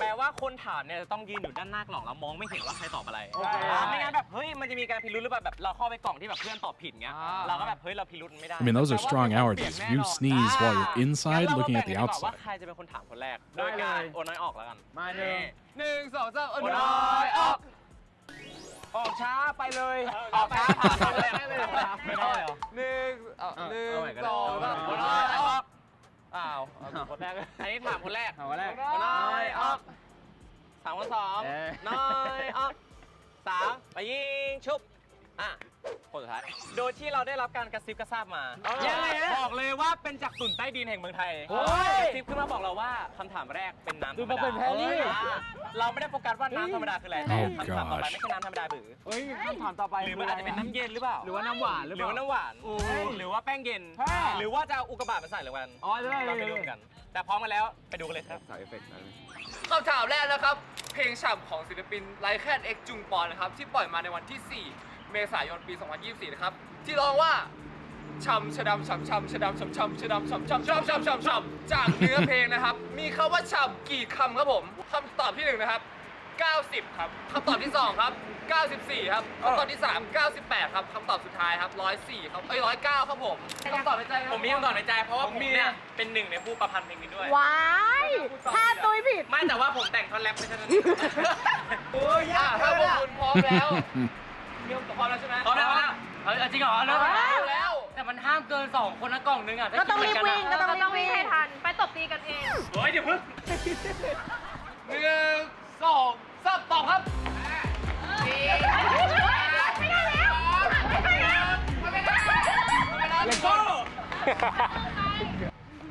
และคำตอบของข้อนี้คือ Charm is their song. Nice. ข้อ2ครับ 94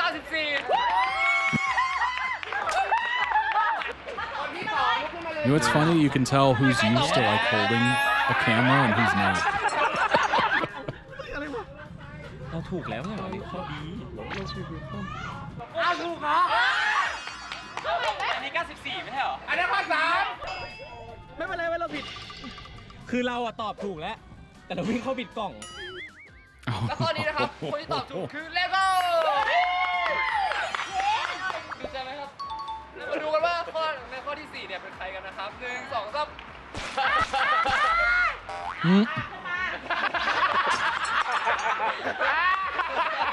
ทำไมมันเย็นเนี่ยวะ ข้อ 3 นะครับได้ยินว่ามันมีคนซุบซิบเยอะด้วยข้อนี้1 2 3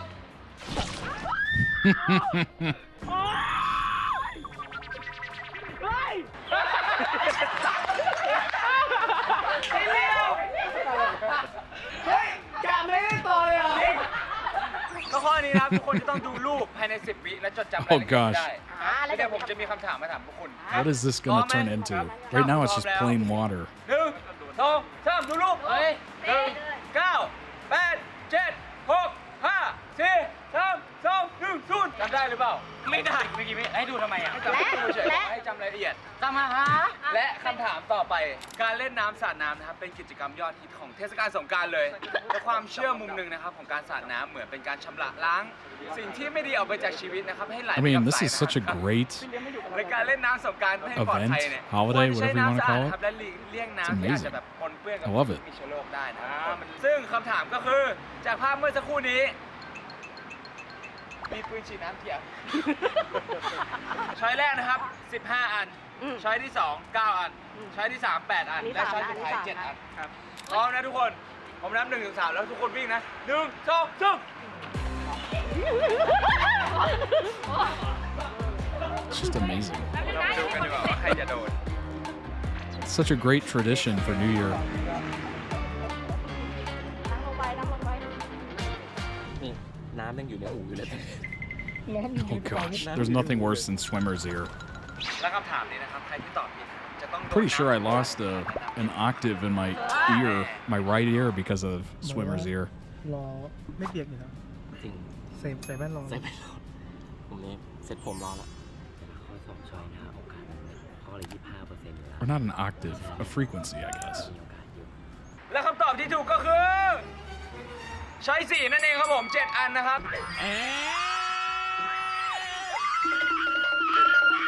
ผมบอกเลยว่าไม่ผิดพลาดจากข้อแรก2 คนเหมือนเดิม ไม่แต่รอบนี้เขาถูกเก่งมาก ใช้ตรรกะยังไงในการคิดว่ามันเป็นเจ็ด ไม่คือจริงๆแล้วอ่ะคือเดาครับ ไม่คือมันมีปืนที่ตุ้ย2 อันมีปืนที่พี่องค์2 อันมีปืนตกไว้ที่ขาตุ้ย1 อันปืนที่เลโก้วิลเลียมอย่างละ1 อันแต่พี่นัทถือกล้วยไม่ได้ถือปืน เฮ้ยมันมีคนเนียนช่วยดูข้างหลังหน่อยฮะ อันนี้ขอโทษนะฮะยอมรับความจริงเลย จะได้รู้ว่าเป็นยังไงเมื่อกี้แหมขำเสียงดังใช่นะขำเสียงดังใช่นะ มาไปดูกันดีกว่าไอ้พวกขี้แพ้โดนสาดแน่ พูดเก่งจังนะ อย่าพูดเยอะโดนแน่ พูดเก่งจังนะ ข้าสาดเป็นใครนะครับเราไปดูกันดีกว่า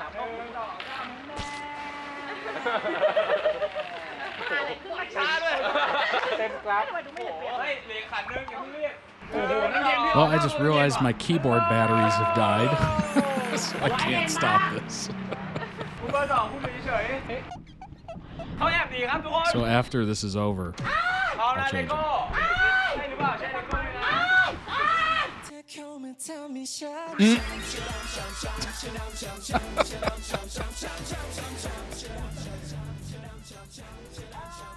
Made a moment of it.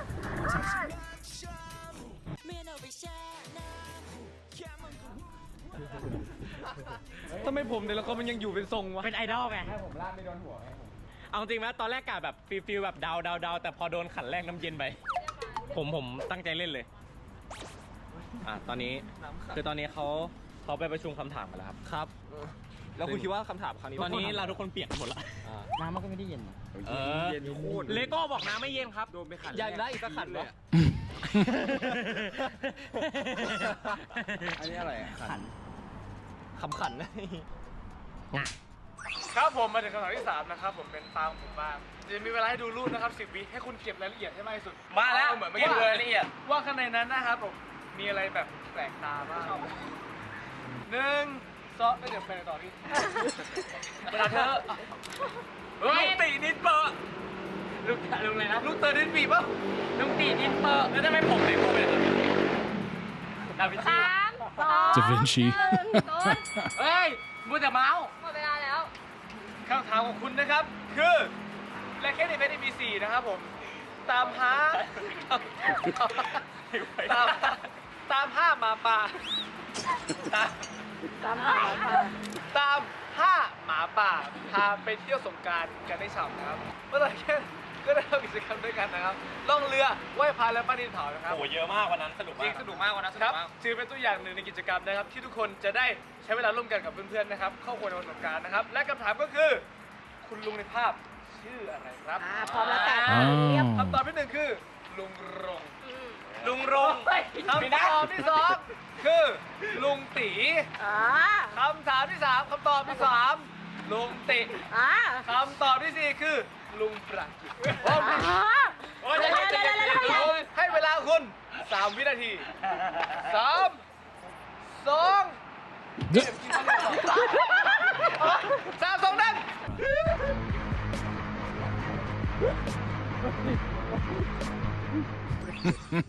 เฮ้ยผมอยู่คนเดียว เชื่อเลโก้นะเลโก้บอกว่าเลโก้ไปซ้ำมา ใช่เลยก็ผมถือโปโป3 รอบแล้ว รอบแรกผิด รอบ 2 ถูก มันดูรอบ3ว่าจะถูกไหมตัวแน่อีก2 ตัวได้ข่าวว่ารอบนี้น้ำมันผสมอื่นเลยนะ ตอนแรกก็นึกว่าแบบมันจะมาเล็งข้อ4เห็นขาดแล้วแบบผมว่ามีคนจำได้เพราะด้วยความที่แบบถามไปเมื่อกี้ก็แบบว่าเฮ้ยลุงติผมก็เลยคิดว่าอาจจะมีตอบถูกบ้างแล้วก็จะมีตอบผิดบ้าง หรือบางคนอาจจะอยากตอบข้อเดียวกันแต่ว่าเข้าไม่ทันอะไรเงี้ยก็แล้วคนที่โดนนะครับผมไม่ได้ตอบผิดนั่นแหละจะโดนน้ำธรรมดาขันรอบโดนปาก Oh, เฉ powder. ลยกันเลยดีไหมคำตอบที่ถูกก็คือลุงติครับผม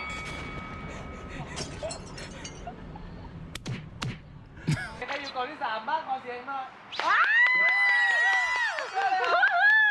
เดียวเลย ผมบอกเลยว่าเกมนี้มันมีสำหรับผู้ชนะคนเดียวเท่านั้นขึ้นเพลงผิดที่ไว้ใจ เชื่อเลโก้นะเลโก้บอกว่าเลโก้ไปซ้ำมา Oh no.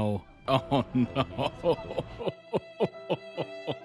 What's up, Rocco ผม Kitty? บอกเลย Welcome ว่า in. น้ำแรกเนี่ยจะเป็นน้ำอุ่นก่อนมันเย็นมาก ไอ้กล่องที่ 4 เนี่ย อยากโดนน้ำธรรมดาหรือน้ำเย็น น้ำอุ่นน้ำอุ่นน้ำอุ่นน้ำอุ่น เด็กเป็นเงี้ยเลยอ่ะ1 2เดี๋ยวกินข้าวที่ไหนก่อน น่าจะเป็นแบบว่าขึ้นมาหน่อยมีกี่คน Oh, jeez. วันนี้บอกเด็กอะไรเนี่ยไม่เป็นไรนะครับ ฟังก่อน อันนี้ POV ผมไม่เอา I literally thought they were just going to throw powder at him. เขาไปมาซ้ำลุงชื่อประกิตแน่นอน ผมเลยบอกว่า โอเค เชื่อเฮ้ยมันเลอะก็เลยผิดที่ไว้ใจครับทุกคนทำไมเลโก้ถึงคิดว่าเป็นลุงลุ้นเอาก็ไปคิดว่ามาคนละร้านคนละที่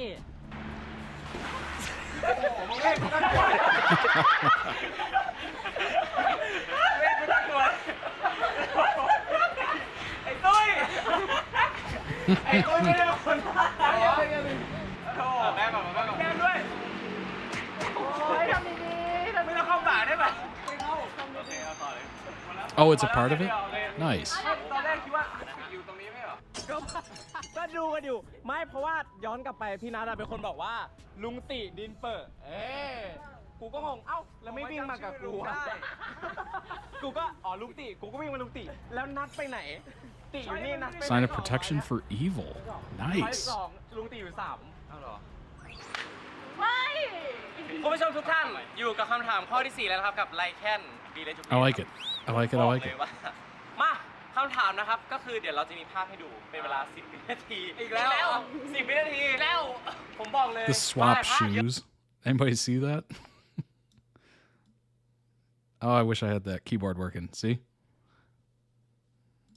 อยู่กับคำถามข้อที่4แล้วนะครับกับไลแคนดีเลยจุกเลยนะครับผมบอกเลยว่ามาคำถามนะครับก็คือเดี๋ยวเราจะมีภาพให้ดูเป็นเวลา10 วินาทีอีกแล้ว10 วินาทีแล้วผมบอกเลยว่าภาพเยอะจังเลยแต่อันนี้ไม่ยากอันนี้ไม่ยากผมบอกเลยว่าเป็นภาพที่ผมใบ้ให้ผมใจดีอยู่แล้วแต่ละคนเนี่ยจะมีกิจกรรม I'm kind.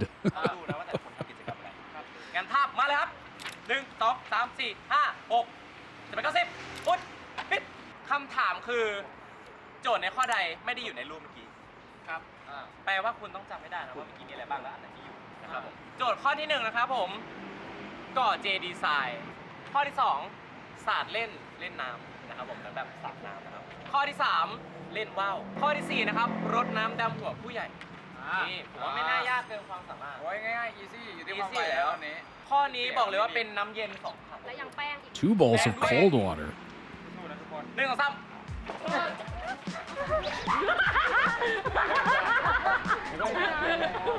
Just see where the majority of people go and go. มอบเลยมันไม่รอดอยู่แล้วซึ่งคำตอบของเราได้แก่ข้อที่3นั่นเองนั่นคือการเล่นเป้าไม่มีอยู่ในรูปภาพนั้นนะครับแน่นอนโอ้โหคุณนี่2 คนนี่ถือว่าตาไวมากเลยนะแน่นอนวิ่งไวด้วยนะครับผมคุณออกมานะบอกเลยว่ากิจกรรมนี้เนี่ยต้องให้คุณ2 คนช่วยหน่อยเดี๋ยวเราจะไล่ไปตั้งแต่ข้อ1เลยจนมาข้อ4ข้อสุดท้ายโอเคเดี๋ยวไปเช็คก่อนนะว่าข้อ1น่ะมีคนอยู่หรือเปล่าข้อ1มีคนอยู่หรือเปล่าข้อ1นะWith my luck, I would absolutely slip and fall as soon as I hit that garbage bag. คันเดียว2 คัน2โอ้ปะแป้งด้วยมาเลยลูกโอ้ยแป้งหายแป้งหายเอาใหม่เต็มที่เลยเต็มที่นี่นะครับเป็นโตเกียว I love how they added the powder to it. ไม่เขาให้ผู้ชนะทำด้วยเหรอกูเรียนเป็นก้อนเลยเขาให้คนถามทำไม่ใช่เหรอ Forming a lump. เฮ้ยเลโก้ก่อนเลโก้จะถามพี่มีความคิดมาเสนอก่อนหน้านี้เราจะรอฟังคำถามก่อนใช่ไหมแล้วเราค่อยเลือกยังไงคนถูกแบบ2 คนอะไรอย่างเงี้ยกับคนวิ่งไม่ทันผมว่ามันแบบไม่สนุกเราเดาไปเลยมันมี4 ข้อคนตอบ4 คนวัดไปเลยเฮ้ยผมว่าน่าสนใจคนละกล่องคุณเอาเปล่าเราแต่ว่าอยู่กับดวงเลยผมไม่มีอะไรต้องเสียแล้วตอนเนี้ย I've got nothing to lose. ไม่ดีกว่านี้ละเอางี้ให้เลโก้เป็นคนเลือกเลขให้เพราะเลโก้ยังไม่รู้คำตอบนะเลโก้รู้แต่คำถามผมให้คุณวิ่งแล้วกันเพราะเนี้ยคือชะตาชีวิตของพวกคุณเองแต่คนที่กำหนดคำตอบจะเป็นผมซึ่งเลขอาจจะสลับได้ขึ้นอยู่กับผมเอาได้ไงอ่ะโอเคแต่ผมจะไม่มองว่าคุณผิดผมจะไม่ใช้ความหมั่นไส้โอเค1 2 3ได้ยังและคำถามนะครับเพลงฉ่ำของศิลปินวงบอยแบนด์ The Best Boy Group of the Year ปี 2025 ในงานกีตาร์แม็กที่เพิ่งปล่อยออกมาเมื่อวันที่ 4 เมษายนปีที่แล้วหรือว่าปี 2024 มีกระแสมากในช่วงสงกรานต์เรียกได้ว่าเป็นจุดขายจุดปังระเบิดจุดพลุแตกทำให้LYKNดังเปรี้ยงป้างออกงานสงกรานต์ทั่วกรุงเทพมหานครและคำถามมีอยู่ว่าณปัจจุบันวันนี้เป็นเวลา 11 นาฬิกาเพลงช่ำมียอดคนชมมิวสิกวิดีโอเท่าไหร่คำตอบที่1เสียงมันได้ใช่ไหม1,200,000 วิวคำตอบที่2 11,155,000 วิว This is difficult. ข้อที่3 This is kind of difficult if you don't keep up on it because those numbers are very close. It's not like 2 million, 10 million, 20 million.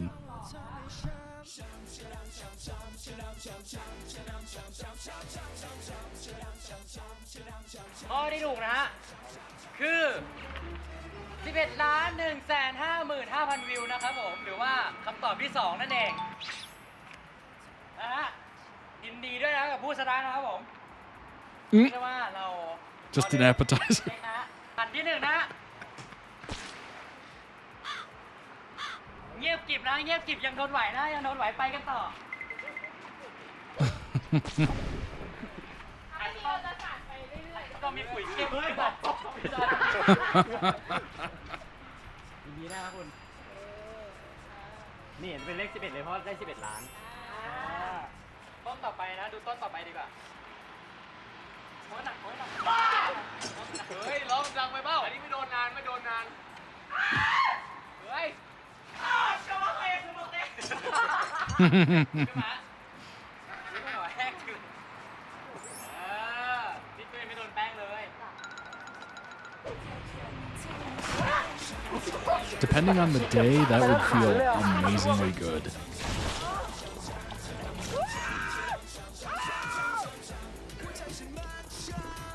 Seen Lego dancing, and you've seen, oh yeah, tempo TikToks. Yeah.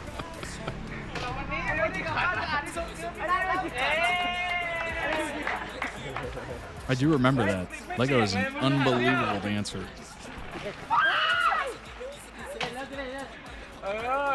พี่รดน้ำดำหัวผู้ใหญ่เยอะหน่อยนี่นะครับคุณผู้ชมที่เห็นสนุกสนานกันแบบนี้ Oh. เป็นแค่เก Got มแรก him. เท่านั้นบอกเลยถ้ายังเหลืออีกหนึ่งเกมบอกเลยว่าเป็นเกมที่ต้องใช้ความสามัคคีเป็นเกมที่ต้องใช้ความมียูนิตี้สูงดูจากเกมเมื่อกี้ได้ล็อกสามัคคีมั้ยเรียกว่าเคมิสตรีแล้วเนี่ย Our chemistry is a lot.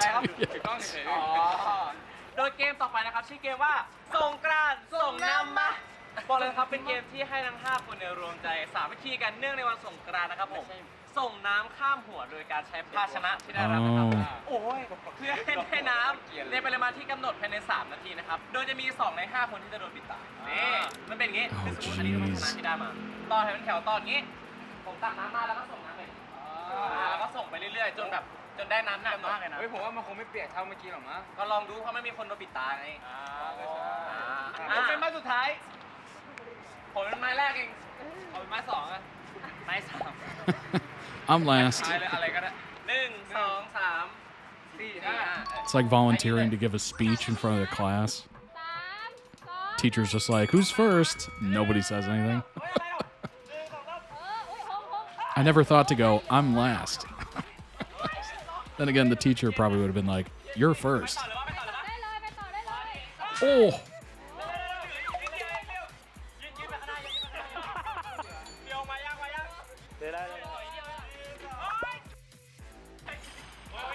Oh, that's difficult.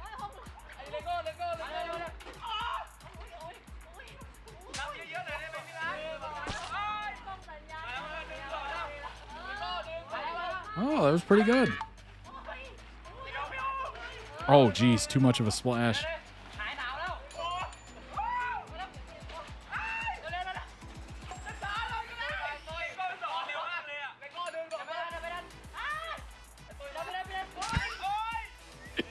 Throw water back. Get a couple drops in at a time.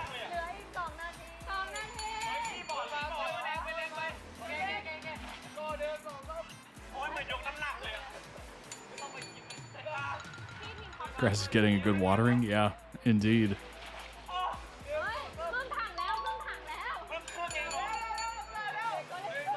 Oh, jeez.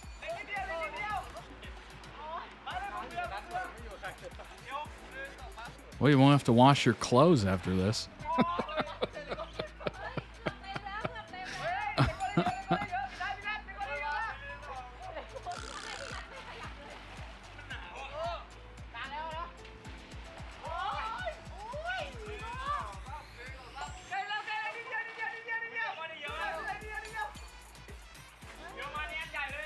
Lego's got a good way to do it.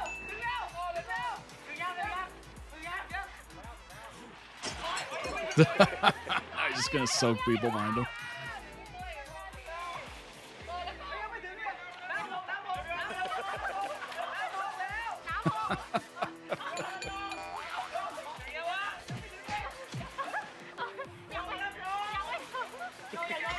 Oh, jeez.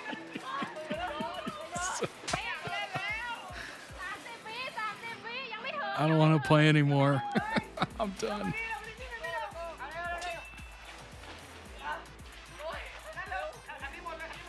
Oh my gosh. Gone completely off the rails, yeah.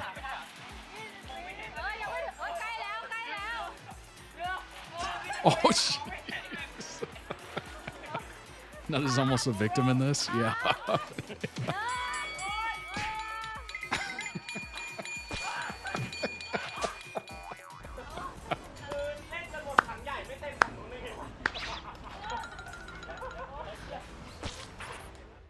Oh my gosh. That second position was just getting drenched. That's amazing. หมายถึงว่าเป็นที่หนึ่งเป็นที่หนึ่งเลยแน่นอน1คะแนนครับผมนอกนั้นเละเทะถ้าชอบยิงมากก็ไปยิงปูนเอาไปว่าเรา Honestly, they did pretty well at แต่ that. เหมือนวิลเลียมบอกแล้วว่ามันเต็มนานแล้วแต่ว่าน่าจะอยากเล่นน้ำนะครับผมคือเราทำได้สำเร็จถึงขีดเส้นแดงขอเสียงตบมือหน่อยไม่โดนบทลงโทษใช่ไหมครับพี่ตุ้ยแต่ว่าเรายังอยากมอบความสุขให้กับทุกคนอยู่แน่นอนเท่ากับเราก็จะบทลงโทษมาโดนพวกเราเองอยู่ดีแน่นอนเราอยู่ดีๆไม่ชอบให้โดนบทลงโทษกันใช่ไหมครับทุกคนไม่ใช่โถเราจะไม่เต้นเพลงฉ่ำให้คนนั่นเองแต่ว่าก่อนจะไปเต้นเพลงฉ่ำก็อยากจะฝากอะไรถึงเทศกาลสงกรานต์หน่อยครับพี่นัทฝากหน่อยก็เนื่องในโอกาสเทศกาลสงกรานต์นะครับผมก็ขอให้ทุกคนนะครับเดินทางปลอดภัยนะครับกลับไปหาครอบครัวก็ขอให้มีความสุขนะครับครับผม enjoy ครับผมนี่แล้วก็มีอะไรดูก็อย่าลืมมาดูรายการนี่ที่ช่องทางไหนครับ There you go. ทุกช่องทางเลยหรือปีนี้ถ้าใครไม่รู้จะเล่นสงกรานต์กับใครนะครับมาเล่นกับLYKNก็ได้นะครับผมก็ฝากติดตามด้วยนะครับเดี๋ยวต่อไปเราไปฉ่ำกันดีกว่าแต่ว่าน่าจะมีคนมาฉีดน้ำเราด้วยเพราะฉะนั้นหลบให้ดีครับ Yeah, Hong definitely got destroyed in that.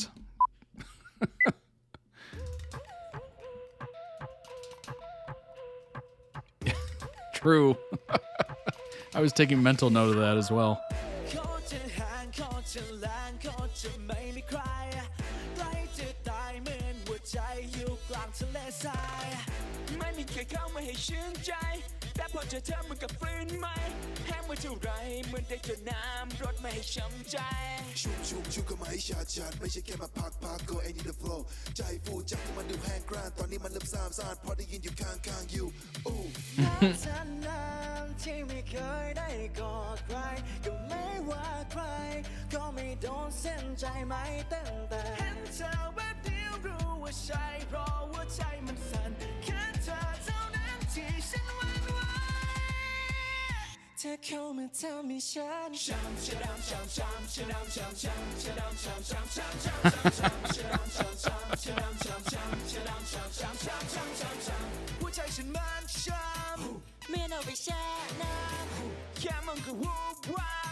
That is kind of weird.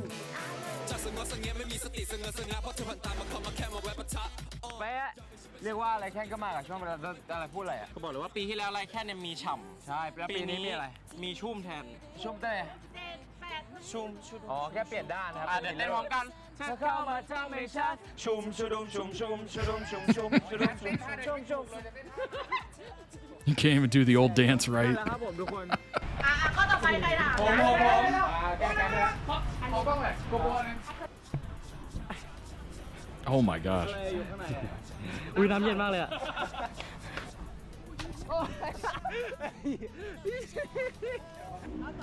2 3เริ่มเลยแล้วก็ข้อนี้นะครับผมทุกคนจะตะโกนทำไมการเล่นน้ำสาดน้ำเป็นกิจกรรมยอดฮิตของเทศกาล1 2 3เอาใหม่1 2 3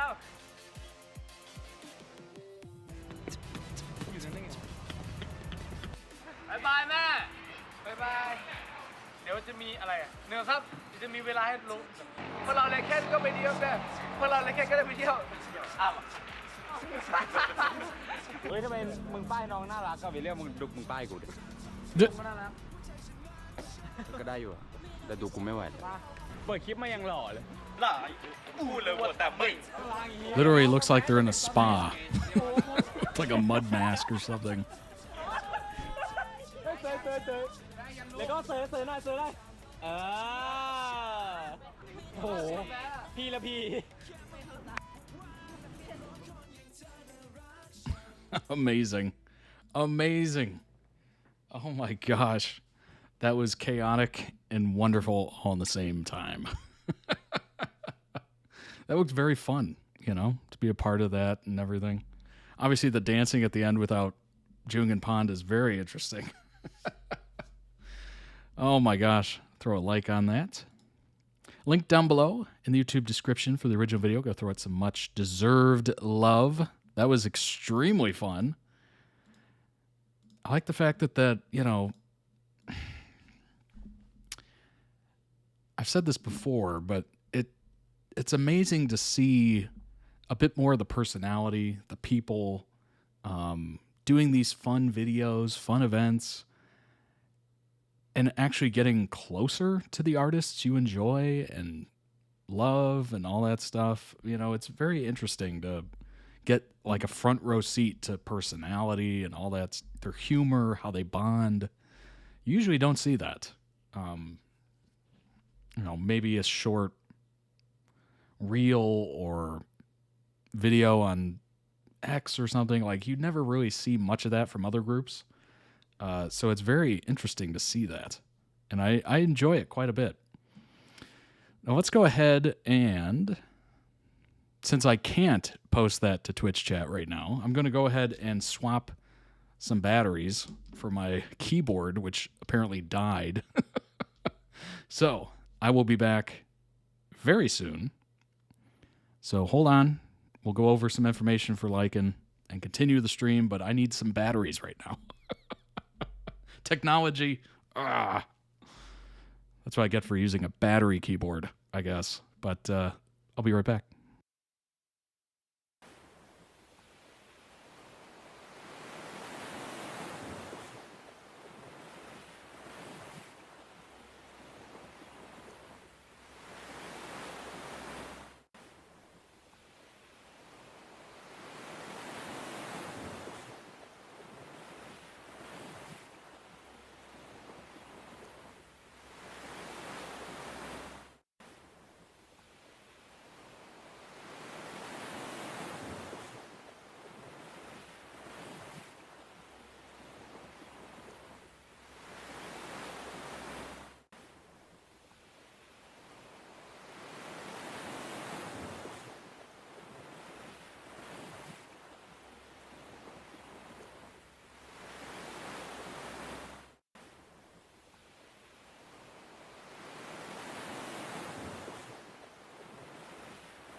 All right, let me put these batteries in real quick.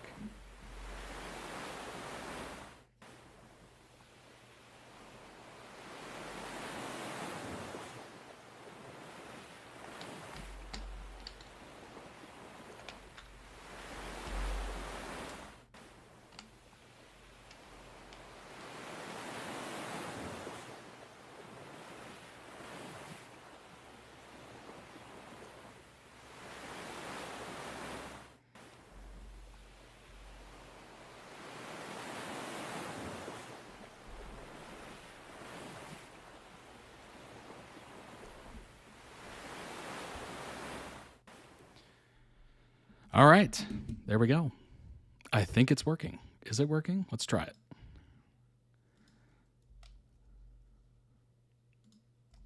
Yes. If you're watching live via Twitch, there is the link to the video. So you can check it out. And let's go ahead and pull up some information on LYKN.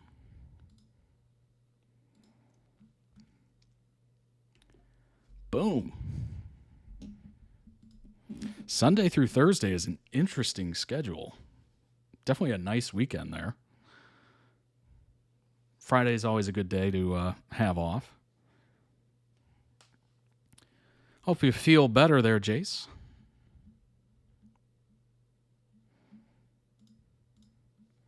Recap of the 9 artists who came from Project Alpha. I think we'll just hit the top 5. There were originally 28 contestants in Project Alpha. 1 withdrew before the show began for health reasons. 4 contestants were chosen as alphas while others had to challenge them for survival. For the majority of the show, the 4 alphas were rock singer William, dancer Lego, all-rounder Nut, and R&B singer Fluke. However, near the end of the show, Nut and Fluke lost their positions to challengers Nikki and Tui, which shuffled things a bit.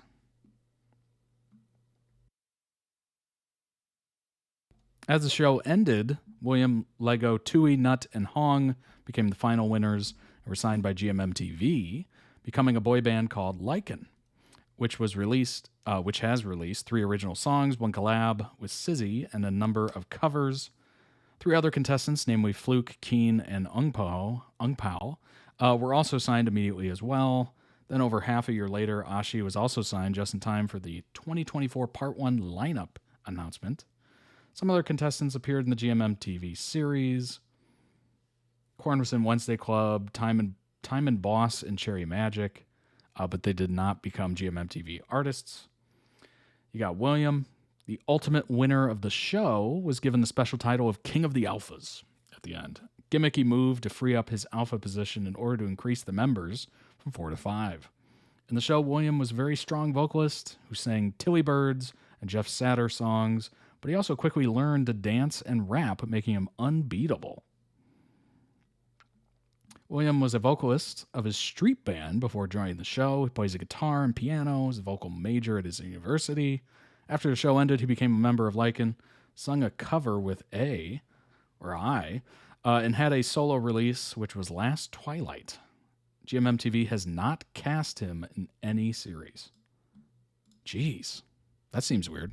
They've released more now. New song dropped this week. Nice. Then we got Lego, of course, who I have reacted to dancing.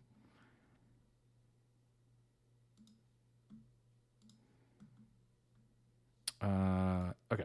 Fan favorite with a sassy personality, Lego always gave an impressive dance performance in the show, received some harsh comments from the judges, but ultimately never lost his alpha position and became one of the winners. Member of the Kid Idol group before joining the show and reportedly had won a dance competition. That's not surprising. 3 songs with LYKN and dance video with Pond, or 2 if you counted the deleted version as well. Somewhat spontaneous appearances in GMMTV variety shows and live sessions, probably due to the fact he hangs out in the office all the time. It's not appeared in any series. Nut, which is a very funny name. He began as a strong contestant in the show, but seemingly lost confidence and struggled later, losing his alpha title to challenger Nikki. However, he made a comeback at the end of the show and became a winner. Real-life school idol, according to Fourth, who was his junior in the same school, after the show ended, he had to cover with C and then release 3 songs with LYKN, not appeared in any series. I should note that Nut was chosen to play the second lead in the short movie that accompanied the song No Worries, when GMMTV could have chosen another, William, as the lead was expected. Tui, they were all in Tempo, and Lego will be in Muti Love, or Muti Love. William is now paired with William Est and starred in Tempo. Nice. Tui, true dark horse, was in the losing group twice and was only saved by votes while his group mates were eliminated. However, in the second half of the show, he began to shine and took the alpha title from Fluke, becoming a winner. That's impressive. Quite the all-rounder, is competent in dance, rapping, and singing with a bit of an R&B flair. Amazing cover with Fuin and other releases with LYKN. That's awesome. Assisted in producing Win's latest song, Night Ride. Very cool. Very, very cool. Hong, of course. Somewhat strange character. Obviously, this is very subjective. Hong seems to be quite quiet and nonchalant off stage, but is a fierce person on stage, which makes him a favorite of the show's judges and guests as well as fans. He was always a potential challenger, but never succeeded in grabbing the Alpha title till the very last moment. Hey, if you grab it, in the last moment, that just means you're very good at pressure. Hong focuses on rapping. While I don't think he is quite there yet, he has the energy and vibe. Other than LYKN Works, he has a cover with Lewis.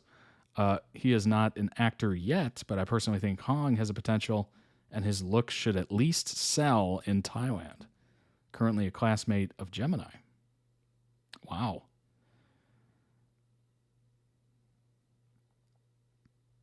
Fluke was already an actor before joining GMMTV. Although not a winner, he was immediately signed after the show and became the first Project Alpha Boys to have an original song released. Dang. That's impressive. Obviously had a bit of a history there.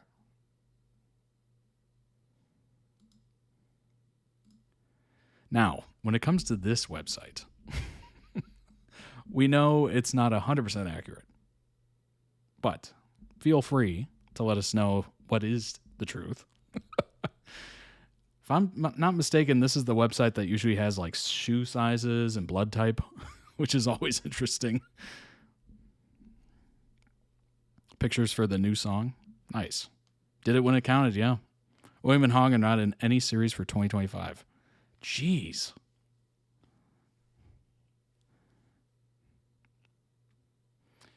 First sight, May 14th, so it just released 2 days ago from this. 5-member Thai boy group, formed through Project Alpha, of course. Survival show in which 27 trainees competed to become GMMTV's newest idols.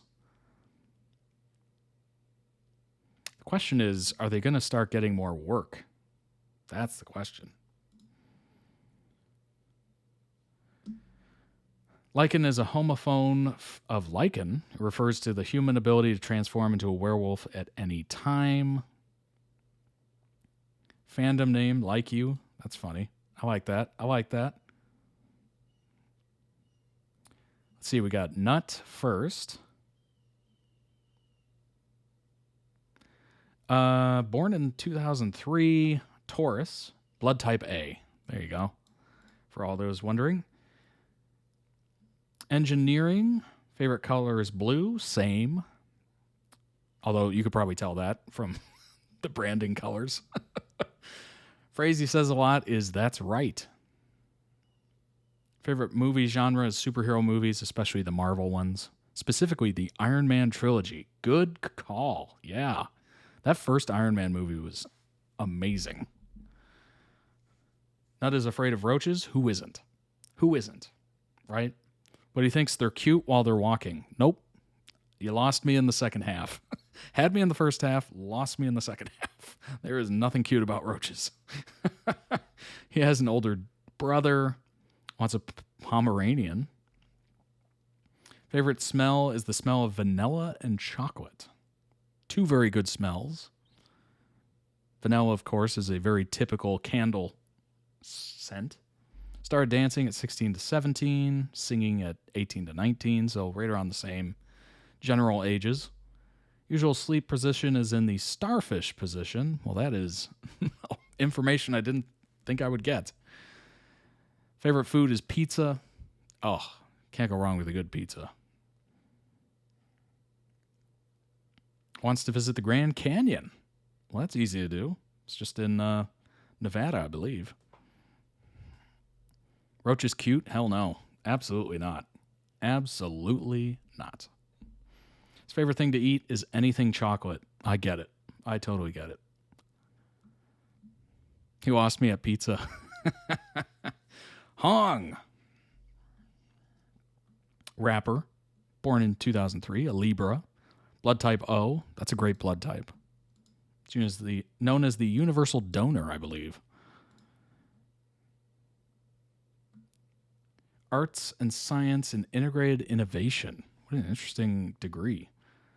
Favorite color is orange. It's a good color. Started dancing in 8th grade. Favorite foods are Italian food and cheese.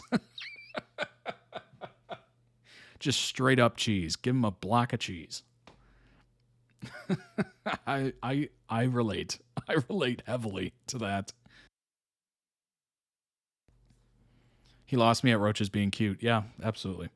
Something crazy he can do is eat gallons of ice cream. Wait a minute. Gallons of ice cream? No. Come on now. At one time? There's no way. This man eats cheese and gallons of ice cream. You know what? He might need to eat the gallons of ice cream if he's eating that much cheese. Oh, gosh. I miss cheese, yeah. If you're dieting, cheese is definitely not a good one. Cheese is a great food group. I agree. Something he doesn't like is when his nails scratch paper. I mean, yeah, that is brutal. Oh my gosh. At university, I went to a shopping because I had a meal plan, so I didn't really need to buy food per se. But I was taken to a grocery store and literally I bought those little 2-bite brownies, those little bite-sized brownies, and a brick of cheese because I missed having cheese. And my friend looked at me and he goes, "That's your grocery list?" I was like, "What?" Brownies and cheese. Seems pretty good to me. So ridiculous. Oh my gosh. Favorite smell is the airport smell.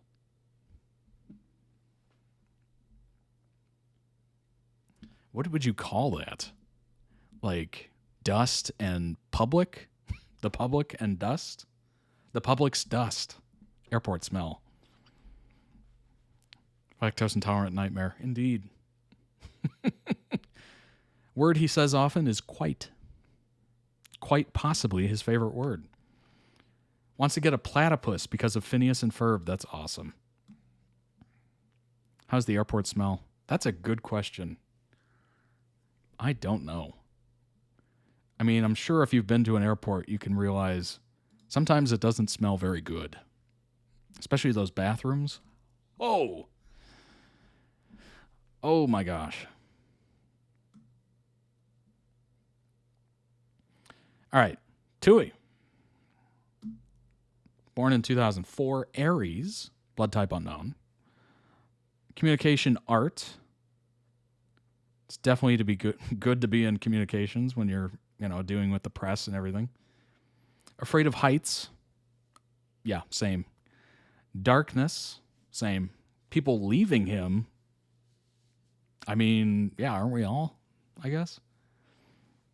Ghosts. Although, I guess you could tie that into people leaving him as well. Ghosting. And spiders. Dang. He's got all the good ones. All the good ones. I think I relate to every single one of those. He wants to raise 2 turtles. Miso and Enzo. Favorite color is orange. Good color. Would like to live in a house on the mountain. So he wants to just be out there, I love darkness, though. It is calming in a way, but it's also terrifying, depending on the situation. Whenever I see those videos or reels or TikToks of somebody turning on a light and then running up the stairs, I relate to that so much. Because your mind plays tricks with you. It's ridiculous. Sometimes your mind can be your worst enemy. His favorite kind of films are the superhero ones. Monsters fighting each other in a city. Classic. Kaiju. Yep.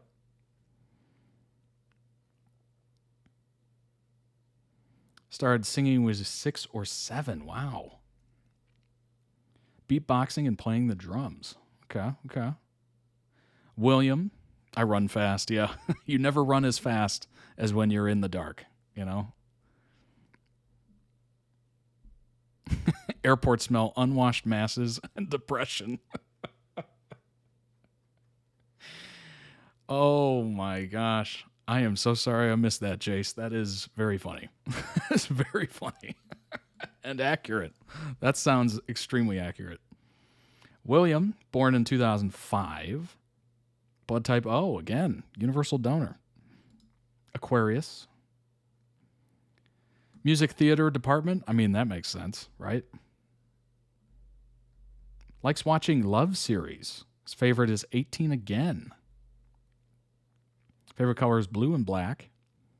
Wanted to be an astronaut. Started dancing when he was 17. He has a black belt in Taekwondo. Afraid of roaches. I mean, yes, absolutely. Who isn't? He likes rewatching Titanic. Yes. Great movie. Epic. Still holds up. Loves eating gummies. I mean, who doesn't? Like to be an actor as well. If he could have a pet, he'd get a golden retriever. I grew up with a golden retriever. Fantastic pet. Fantastic dog. So sweet. Really smart, too. Really smart. Favorite smell is his smell, which is sporty.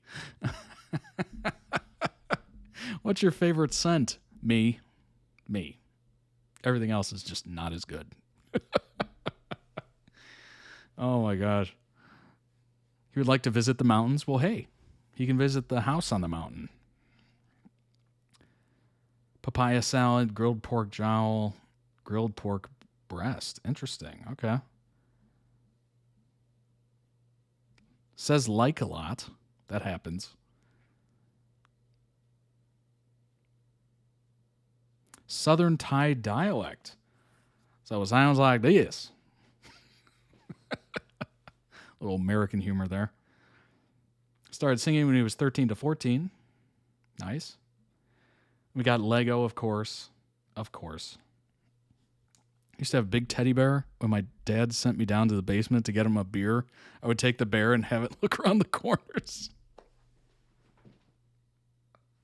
That is amazing. That's great. That is great. That is a dramatic look, isn't it? It's not a phase, Mom. It's a scene. It's a scene. It's giving very, emo, early 2000s, mid 2000s. Born in 2006, Aquarius, blood type B. Former member of First Kiss, or Kiss with Z's. Started dancing when he was 4. Dreamed of being a stuntman. Interesting. Likes watching mysterious but dramatic films. Okay, mysteries, always fun. Allergic to fresh shrimp. Dang, that's too bad. I love a shrimp cocktail. Oh, it's good. Or a shrimp scampi. Oh, that buttery, garlicky. Oh my gosh. Now I'm making myself hungry again. Like to visit Seoul, South Korea. During elementary school, he would join swimming competitions. Doesn't like cheese. What? No. Or egg yolk.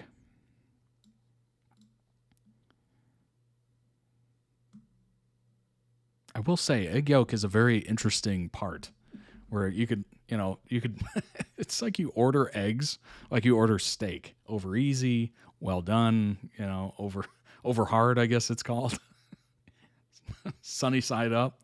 It's just so interesting, isn't it? That we order eggs like we order steak. You either want it well done or rare or medium rare. Word he says too often is 2. Favorite colors are yellow and pastel pink. Started singing when he was 13. Awesome. Cheese, you lose me. It's all right. I'll eat the cheese that you don't eat. Okay? I'm pretty sure I've already done that in my life. I've had so much cheese, it's ridiculous.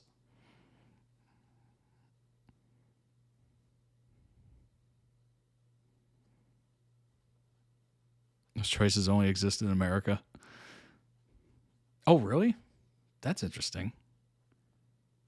I didn't know what the choices meant my first time in a diner in America. That's interesting. Yeah, it's weird. We order eggs like we order steak. You know. Huevos rancheros, yeah, delicious. Given the choice, that made no sense. Either like them runny or you like them solid or somewhere in between. It gets weird. It gets very weird. I don't like boiled eggs. Ooh, hard-boiled eggs are so good, though. Deviled eggs?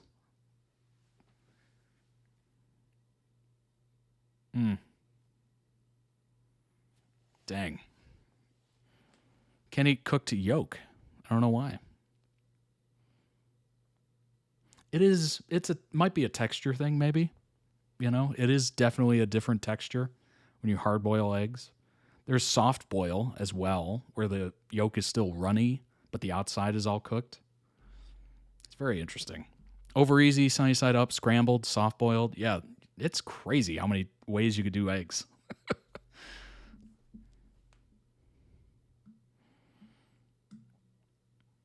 Get to know T-Pop's rising boy group. Watch me pull up the different ways to cook eggs. Actually, you know what? I'm curious how many ways. Oh my gosh, it's the first suggested Google search. I literally typed how many ways and it said to cook eggs. That's so funny. Boiling, scrambling, frying, poaching, baking, and steaming. Baked eggs. I don't know if I've ever had baked eggs. Then there's the different variations. Over easy, sunny side up, soft boiled.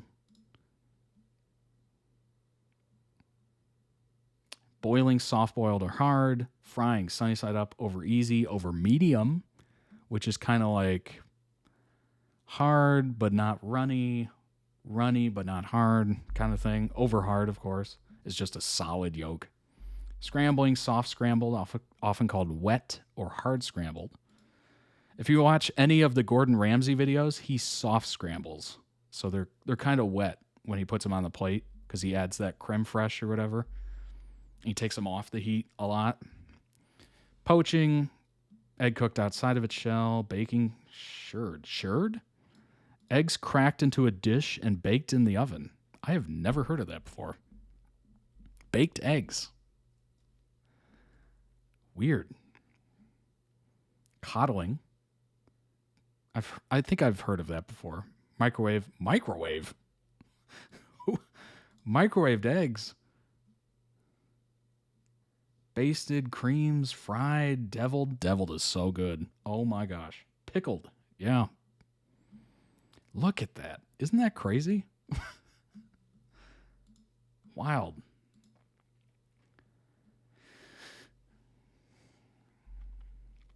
All right, here we go.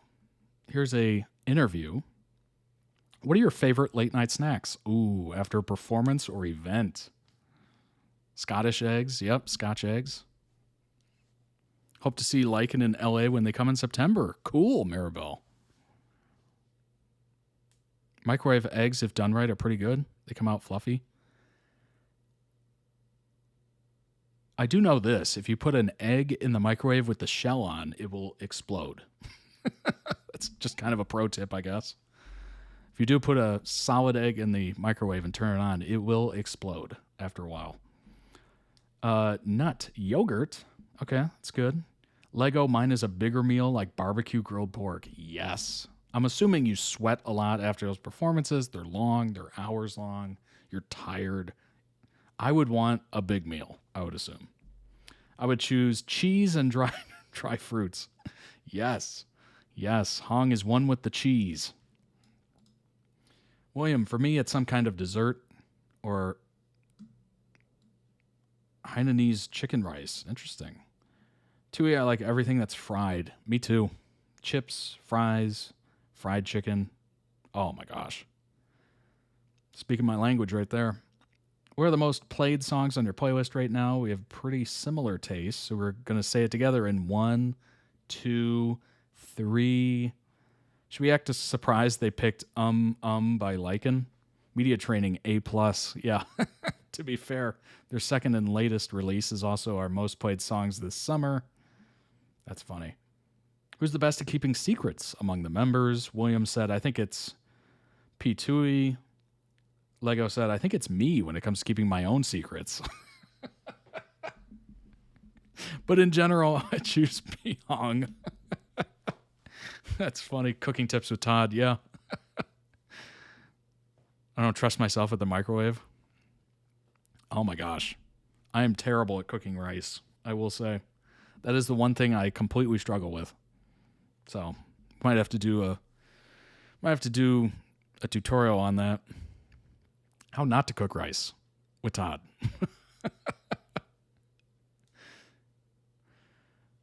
Lego, because you barely talk to anybody. Well, dang, shots fired. When I speak to P. Hong, sometimes his reactions are actually like in our song, just uh-huh, mm-hmm.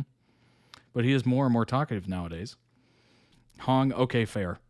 I would say Tui as well. He's the kind of person who will generally listen and just accept you if you tell him a secret or open up about your weaknesses. Well, that's nice. Who's the early bird and the night owl? Following questions all seem to be unanimous. To reveal the group's early birds, Hong counts to 3, and all members point at Tui before Lego adds, but also Peanut, he likes to wake up at 8 or 9. Although they both start their days early, there's a difference between their reasons, as Hong clarifies. Peanut is an early bird in a healthy, natural way. Tui is simply just because his home is too far away. He's got that traffic. That's funny. Picking LYKN's night owl also seems to be easy. Hong counts to 3 and all of them point to Lego. Hong quickly comments he just doesn't sleep. And Lego explains, I have a lot of things to do at night. That's kind of an interesting way to put it. We just lay back and silently listen as the other members took over our position and started questioning the youngest member's bold statement, who then quickly explains, okay, I mean, it's the only time when I really have free time and I can enjoy other activities, being home, having some time to myself, making the most of the day. I agree with that. I agree with that wholeheartedly. Nighttime is, well, I guess it's similar to early morning, but you just kind of, the world around you shuts off and you can just kind of be in your moment, be free, work on something you've been meaning to work on, or just listen to music, watch a show, play a game. It's very peaceful at night, especially late at night. We're talking like 1 a.m., 2 a.m., 3 a.m. It's just beautiful. The opposite's also true, right? If you wake up at 4 a.m., the world is completely silent. Nobody's out. Nobody's driving. You can just kind of do your thing. You literally get a head start on the world, which is kind of why I like starting work so early. It's because there's no emails coming in because nobody's awake. Or they're getting ready for work, which is super awesome. Wrapped in my blanket on bed. Midnight here, only time my street is vaguely quiet. Yeah, absolutely. Who talks the most and least in the group chat? Our last rapid-fire question seemed to stir up some things, as all the boys were just cracking up and were eager to find out the tea. Oh my gosh. Count of 3, all members, including himself, point to Tui, who just nodded. Lego said he doesn't like it when the atmosphere is too quiet. Tui explains, sometimes I want to stop talking, but I can't. It's my instinct. But the least is probably William, if we're talking specifically about the group chat. It's like he lost his phone. His little chuckle and mischievous eyes tell us that he knows precisely what his members mean. Oh my gosh. Even when he's asking us a question, after we reply, it's almost like he's throwing away his phone. Even right now, he hasn't read my latest message. That's so funny. 4 a.m. Well, the world hasn't woken up yet. We're all just, asleep, basically. Music inspirations. It's always fascinating to hear young artists talk about their favorites or specific moments that led them to pursue a music career. Tui starts with bringing up the iconic K-pop group GOT7. These are my idols. Nut shares BTS, of course.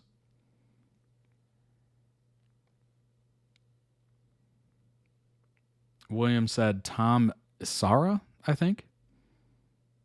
Winner of Thailand's Masked Singer's first season. Lego brought up Taeyong and NCT. Hong said Woods. Becoming LYKN. Pretty exciting journey. Quote, it's our dream, our goal that we passionately try to capture together, but our age is also relatively close. That makes it easy. The gap between me and Peanut is only about 3 years, which also helps us understand each other. Yeah, you're not dealing with different generations and not understanding things. The members all currently are between the ages of 17 and 20. Hong agrees it helps them relate to each other. We also bond through humor and activities or conversations unrelated to work when we spend time together.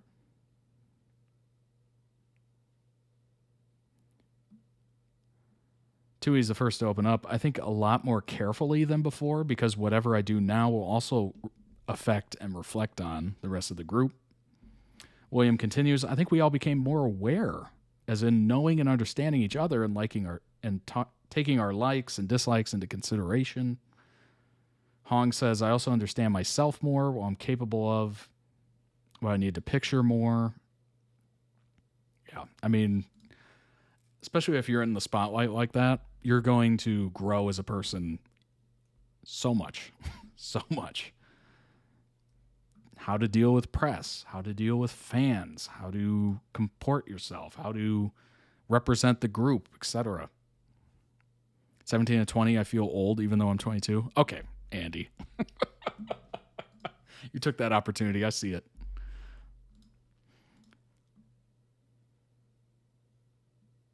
Biggest growth for me, this is Nut saying being more confident. There you go. Had no confidence in anything I did. I was afraid of being judged. Right. Yeah. I mean, that's understandable, of course. I think we all kind of suffer from that.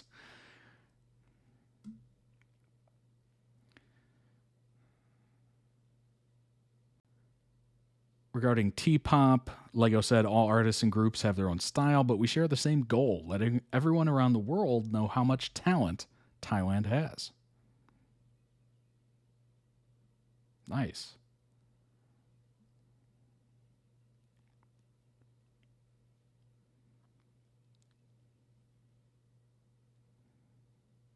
They all talk about Nanon. Our group concept also involves flexibility. We're trying to be a versatile group. So we could try anything together, maybe something unexpected. I get that. You don't want to be pigeonholed, I guess. How do they spend their free time? Hong just got into reading mangas, excuse me. William says, I love to play guitar and piano, scream around in the room. That's funny. Tui also enjoys singing and dancing, even in his free time. Likes playing guitar, drums. Nut says is similar to Hong's, currently watching My Hero Academia, which I've reacted to, of course. Animes in general. Lego said if I type of person who always finds something to do, if I stay home, I might do a self-care, skincare routine, or a spa course with masking, scrubbing, etc. If I'm running out of things to do inside my room, I just go out to the cinema to meet my friends. Sometimes I hit the gym. Oh my gosh, that is not me. That is not me. Lego is very unrelatable to me. I am more than happy to just kind of sit there and think and ponder and, be present, I guess. Although technically, I guess I'm doing things, like I'm watching something or I'm playing a game, albeit not as intense as some of these. Context info. At the Saturday show of Jeff Satter's recent 2-day concert, he invited William on stage, as well as Deo. And because I know you have a lot of William S. Tempo fans watching on YouTube, indeed, I will add couldn't attend as he was sick in hospital, but he sent flowers. Well, that's nice. That's very nice.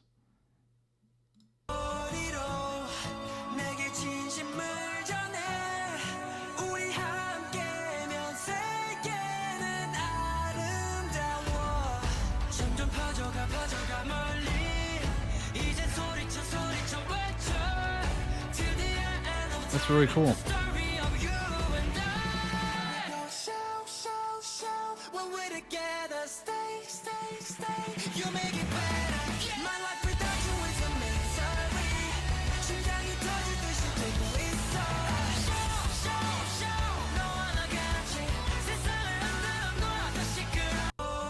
That's really neat.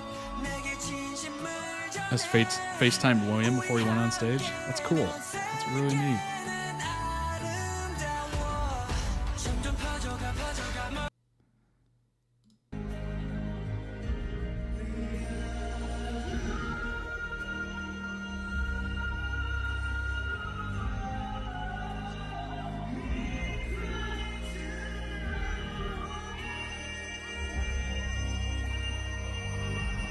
Killing it.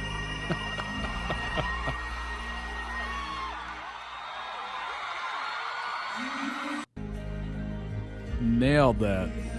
Hey, when you're given your moment, you do everything you can to give it your all. That was beautiful. Seeing them appreciating each other was cool. No competitiveness, just supporting. Yeah, absolutely. That's huge. Absolute powerhouse. Yeah. That was us best friends, so this was so cool to watch. That's awesome. You can see his face right there. That is a supportive friend. Oh my gosh. That's awesome. That is very cool. And he nailed it. Nailed that moment. When you're given the spotlight, you just do what you can with it. Dang.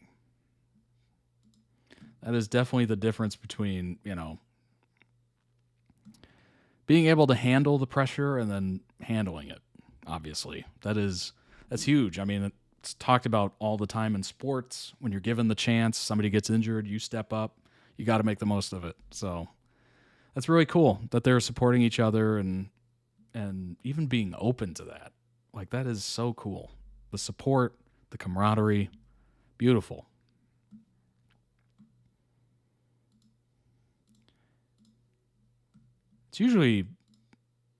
People usually don't like to see too much competition. I know there's some out there, but it's really beautiful to see people in the industry supporting each other and, whether it's inviting them on stage or collabing or whatever. It's just nice to see, truly. Because I know technically you're in competition, but you shouldn't be. You shouldn't be, right? There's more than enough time to listen to songs by multiple artists and everything. So the only thing I've noticed about Thai artists and groups, they're all supportive of each other from all styles. I mean, it makes sense, right?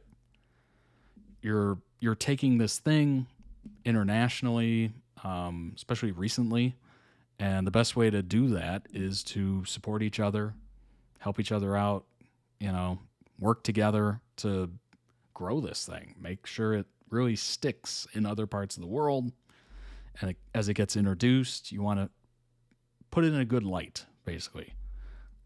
So I think it's really nice that they're supportive and all that stuff. It's beautiful. It's beautiful. And it's gonna make the fact that, it's gonna make becoming popular in these other areas so much easier, I think, if people see that kind of togetherness. And if you have a big spotlight on you and you've made it in these other parts, by collabing and bringing these other people in, you're going to allow more people to get into that spotlight and be accepted and all that stuff. Jeff said his upcoming tour, he's got so many people guesting, he spent most of the budget on plane tickets. That's funny. That's great. That is very good. That is a good sign. Jeff's a real one for that, for sure. All right, let's step into the next compilation. This one is Summer Night, Part 1. adapted from the webtoon of the same name with Dunk and Fuin. Should be good. Should be good. All right. Let's pull that up real quick.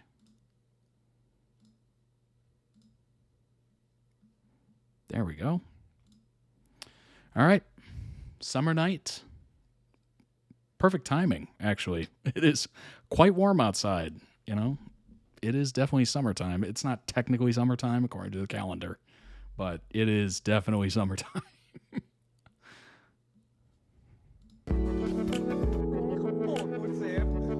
I just realized I should probably make this a little bigger.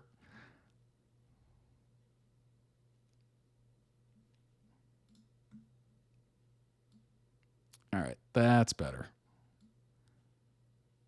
Okay. There we go. Much easier. Summer's killing me here. Yeah, absolutely. โดนทิ้งอีกแล้ว You'll get over it. I know you're sad and tired. You've got nothing left to give, but you'll find another life to live. I know you'll get over it.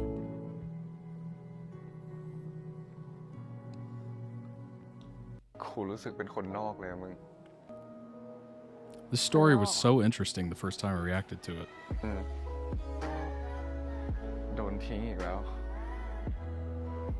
ไอ้ไว้กูรู้สึกเหมือนแบบช่วงนี้พวกมึงเลี่ยงกูอะบางทีกูก็รู้สึกแบบกลายเป็นคนนอกไปเลยอะ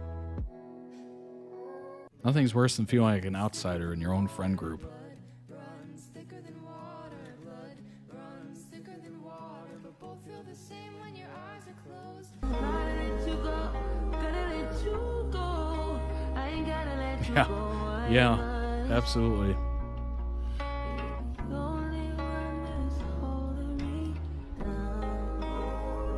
If you've ever felt like that, it definitely is relatable, big time.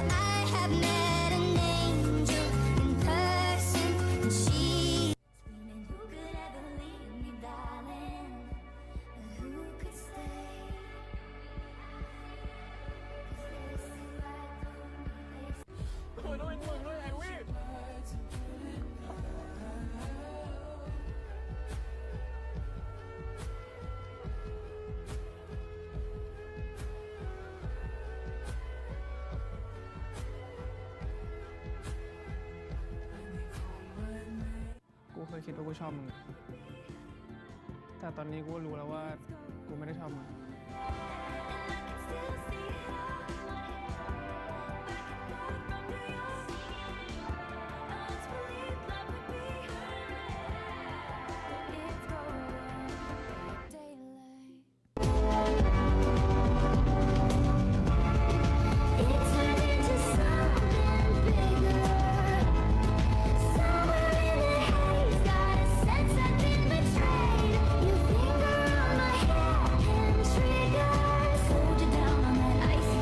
Are you in Java?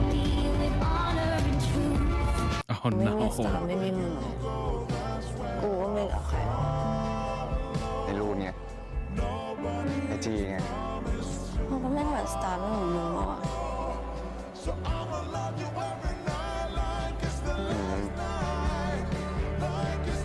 กูไม่ไปไหนหรอก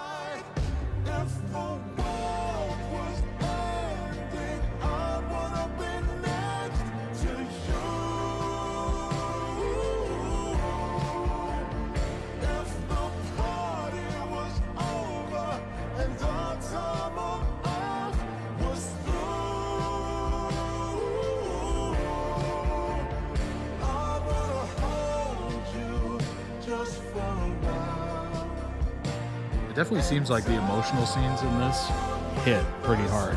Like the emotional scenes seem very good. acting.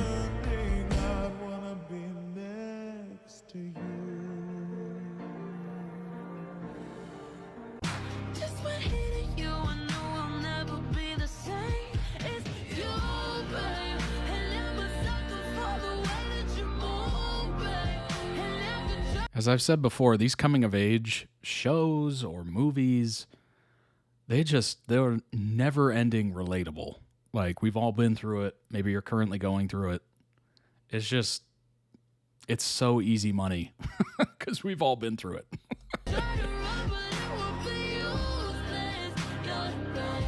And no matter how old you get, they're still good. They're still good. Because it taps into that emotional memory we all have. ไว้คือตั้งแต่เมื่อไหร่กูถามว่าตั้งแต่เมื่อไหร่ปิดเทอมนี่กูโง่มาตั้งนานเอาไว้เหี้ยแม่งคือมึงคือกูไม่เคยตั้งใจไม่รู้สึกโอ้ทำแบบนี้กับกูได้ไงวะ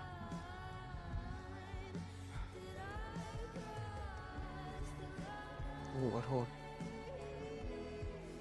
กูโคตรคิดผิดเลยที่เอามึงมาเป็นเพื่อน Dang, he didn't even get angry. He's just like, yeah, I'm sorry. Whoops. เพื่อนเหี้ยอะไรเขาทำกันแบบนี้วะ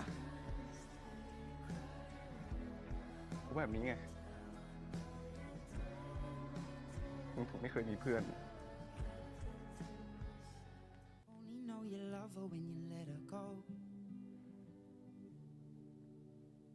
And you let her go.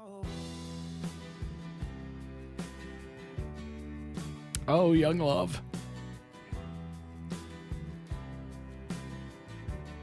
Fails most of the time.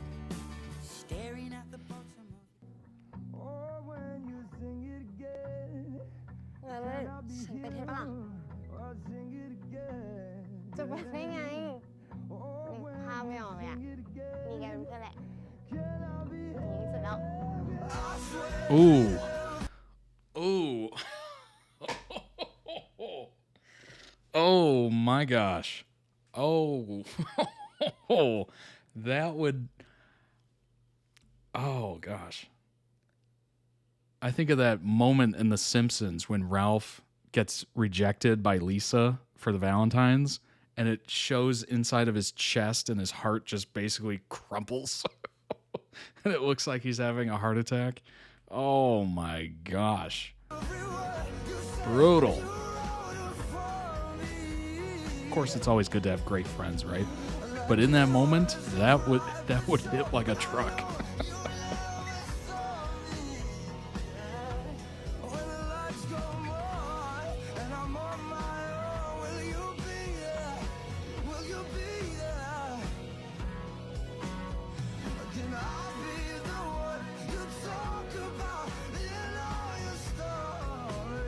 It was a random duck. นี่ถามตรงๆเลยนะทำไมถึงพูดถึงมายุ่งกับมึงใช่ปะมึงเป็นจูบแรกของกูมั้ง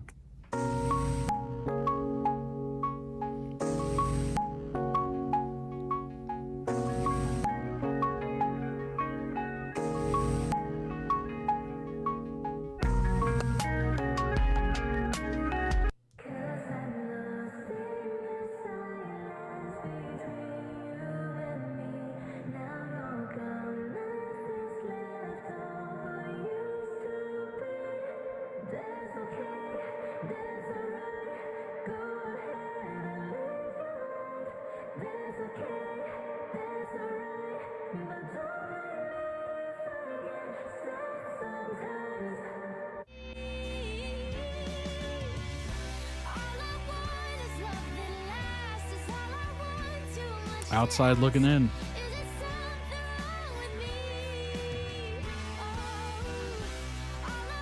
Again, relatable. ไว้มึงใจเย็นก่อนมึงฟังกูก่อนดิ มึงรู้ใช่ปะกูนึกว่ามึงจะเข้าใจกูที่สุดมึงเหนื่อยไหมเวลาอยู่กับกูต้องโกหกอ่ะมามีอะไรจริงบ้างเวลาอยู่กับกูมีอะไรจริงบ้าง ทุกอย่างมันเรื่องโกหกใช่ปะ มึงคือกูไม่ได้ตั้งใจเรื่องมันเป็นแบบนี้นะ ขอกูเองไม่ใช่หรอ มึงจะดึงกูเข้ามาในวันที่กูรู้สึกเป็นคนนอกอะมึงรู้อะไรปะมึงไม่ผลักให้กูไกลออกไปอีกอะ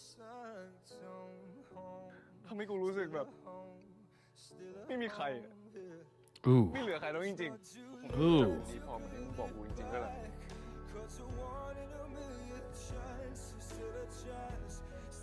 แล้วกูไม่อยากจะรู้จักมึงอีกแล้วด้วย คือกูไม่ได้ตั้งใจเรื่องมันเป็นแบบนี้นะเว้ยกูไม่ได้ตั้งใจ Every one of those lines from Dunk hit. Jeez.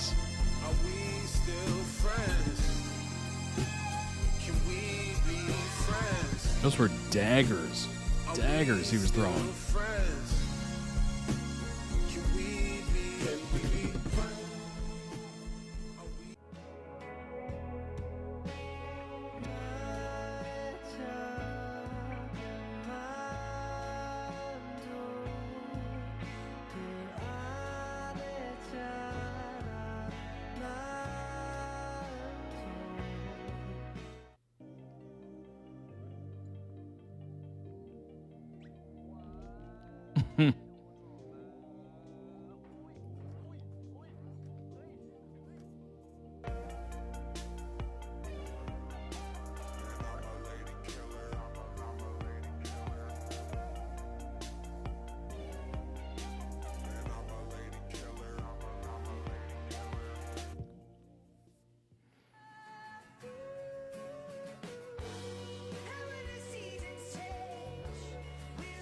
Oh, left the group chat.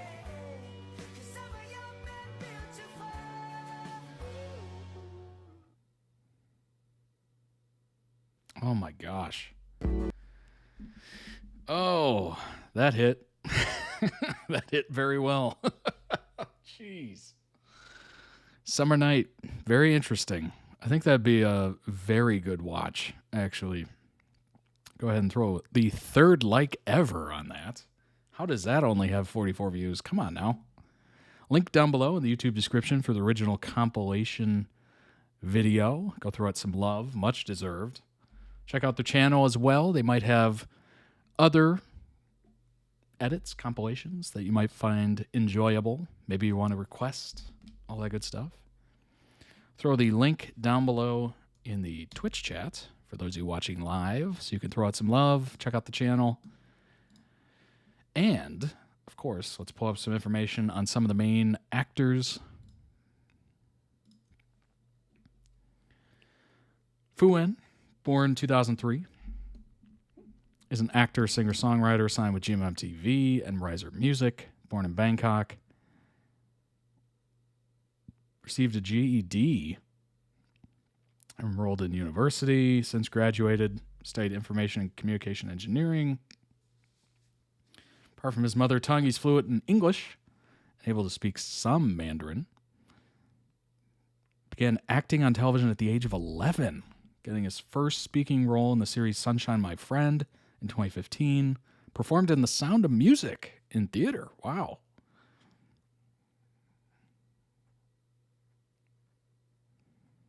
Released his first single, 2024. Nice. Began voice acting in 23.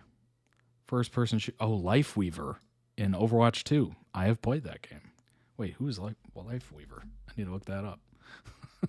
Wait a minute. I'll probably recognize this character. Oh, yeah. Yep. Oh my gosh, I absolutely despise this character. I've died to this character so many times, it's ridiculous. Ugh. But that's cool. I had no idea. It's very neat. Dunk, of course, born in 2000. Actor managed by GMMTV. Graduated in 23 with a bachelor's degree in computer innovation engineering. First starring role in Star and Sky. Obviously, The Heart Killers is a big one that comes to mind. Our Sky 2. Bad Buddy, of course. Parn, born in 2000. Actor under GMMTV. I think I remember the last time we looked at Summer Night, she was receiving some hate or something like that. I think it was Parn, if I'm not mistaken. 2023, she graduated with her bachelor's degree in management, cultural heritage, and creative industries, College of Innovation.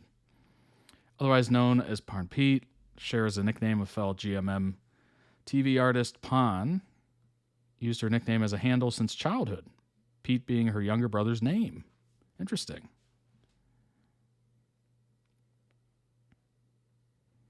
Very cool. Look June, actor model, formerly managed by GMM TV. Formerly managed. Studied fashion design. In a relationship with actor Pepper. Born in 98.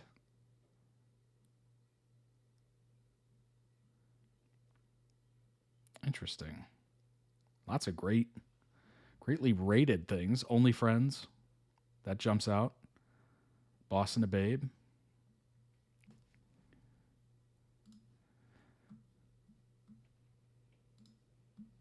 Pan Fuin.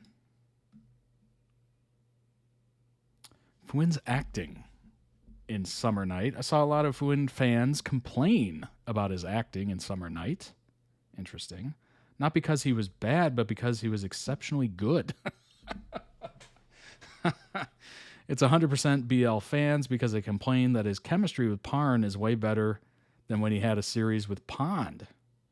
Is it really noticeable? This was 7 months ago, by the way. I really want to watch the series, but if this is true, I might reconsider. I know they aren't dating in real life. I know I shouldn't expect anything. I love Fuin and I love Pond, together or not.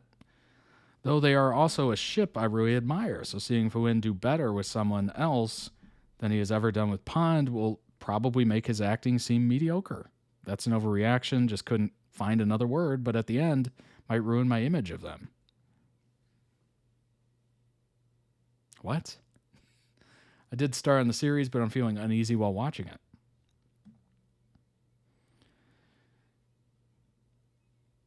What to say about that? I mean, oh, geez. Is it better? Is it noticeable? Chemistry's way better. I mean, that is totally subjective, of course. Like, you know, maybe he's becoming better actor, and that's just showing. Like, it has nothing to do with Parn at all.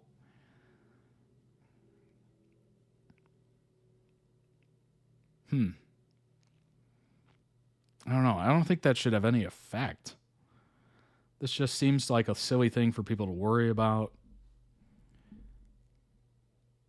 SM is Fuin's latest project, so wouldn't make sense for him to be his best performance. Yeah, absolutely.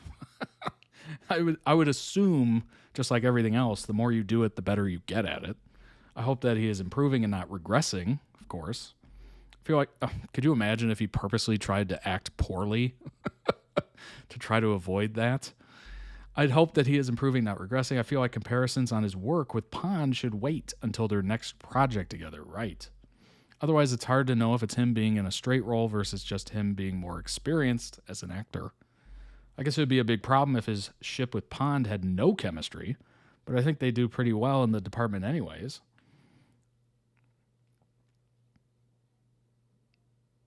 And yeah, I agree. That also has to do with directors, writers. Is the writing good? Is it like set up that their chemistry would come across? Like it just doesn't make any sense. There's a lot of different hands involved there. I think Dunk's acting was better than previous roles here, but that's because of the role given and actual improvement. Yeah. I mean, you would hope that the more you acted, the better you would get. His best acting, IMO is NLMG. He's fine in Summer Night, but I think since his character was the straight man, the acting term, not sexuality, of the series, he didn't shine as much as most of the rest. I don't know. Maybe it's because I don't know the broader context, but it seems like he was doing very well as the quote-unquote straight man. You know, kind of the more emo, emotionally driven, lovey-dovey kind of role. I do think his chemistry with Parn was better because I think Pond does most of the chemistry work when they're together and Fu-in reacts. Watch the series, but don't watch it for Dunk. Luke Jun or Ryu in IMO.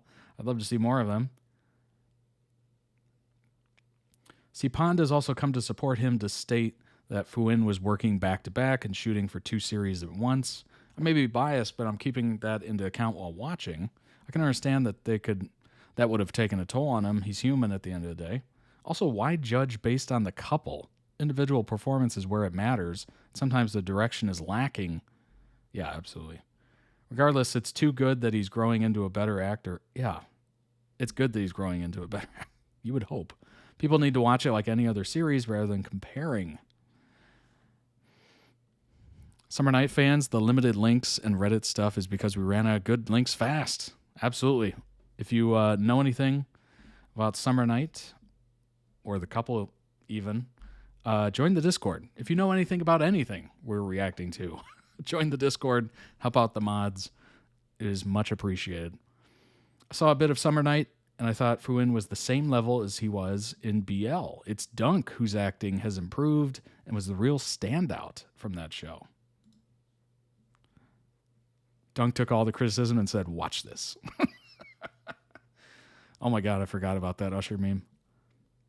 Happy for him because I didn't think his acting was bad, just that it could be improved. Honestly, from what I've seen, Dunk looks amazing in that series. The acting is great. I watched Summer Night and watched all the Pond Fu-in series. Summer Night is adorable, and Fu-in is exactly the same in Het and BL series. I mean, that's what you would hope, I suppose. It is ridiculous to say he acts differently. He's an actor. He acts. You're not seeing his personal life. You're not even seeing his words. Like, it's all written by somebody else. The only thing that changes is his comfort level off camera in terms of goofing around with an actress versus an actor, like Pond or Dunk. Thailand doesn't look kindly to a boy goofing around with a girl in the same way a boy can goof around with a boy. So he is more reserved, that's all. Fu-in's chemistry with Dunk is also great in Summer Night. Fu-in's kisses with Parn, Dunk, Pond are all equivalent. We should also take into account the fact that he's known Pond for a very long time and is very comfortable with him. He isn't the sort of person who easily opens up to other people, so it's expected that he will be different with Pond than with other people. I thought P. Fu-in was the same in both BL and straight. Well, you would hope that he's like good in both. Like he's able to act well or is getting better at acting in both. I ship them and there's no difference. A lot of people brought up his kisses with Pond, especially in We Are, and honestly that ticks me off because he kissed that man over 20 times in that drama. I would know, I counted. Not you keeping a counter. Out of the 20 times that people have complaints about only 5 kisses, I would say that's a win. That is hilarious.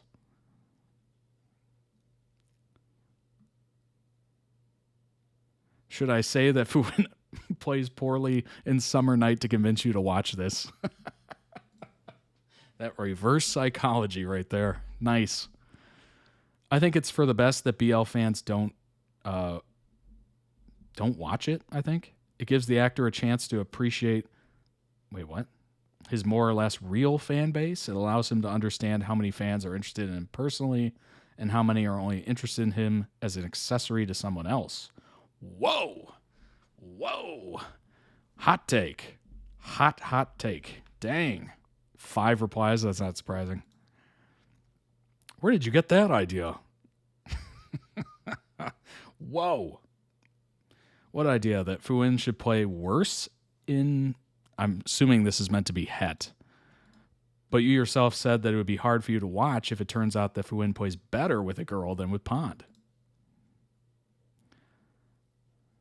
The idea that Fu-in needs to act poorly, I haven't said that. I asked if there's a difference in the chemistry between the actors according to the rumors. Ooh, a little back and forth here.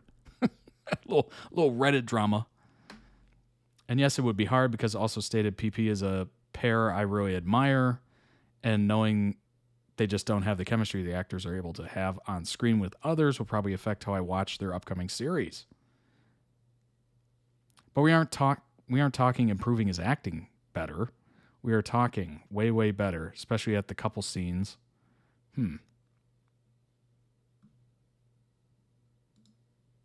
Interesting. Only if it turns out significantly better. We're talking a lot. Fans can overreact sometimes. You don't say. You don't say. Oh my gosh. I enjoyed Summer Night as a whole, but yeah, some episodes felt kind of like they dragged too much just for the sake of drama, especially when they solved that particular drama rather quickly. Fu-In chemistry with Parn was okay, and it might be my shipping goggles, but I kind of think his chemistry with Dunk was better. I'm surprised they didn't reveal White as at least bi in the final episode.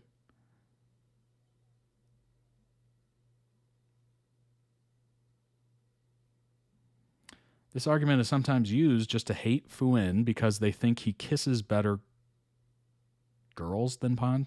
He kisses girls better than Pond. There we go. But it's completely not true. They're just jealous he acted with a girl. I mean, yeah, I'm sure there's some of that. I didn't see a noticeable difference. I think he's just grown as an actor.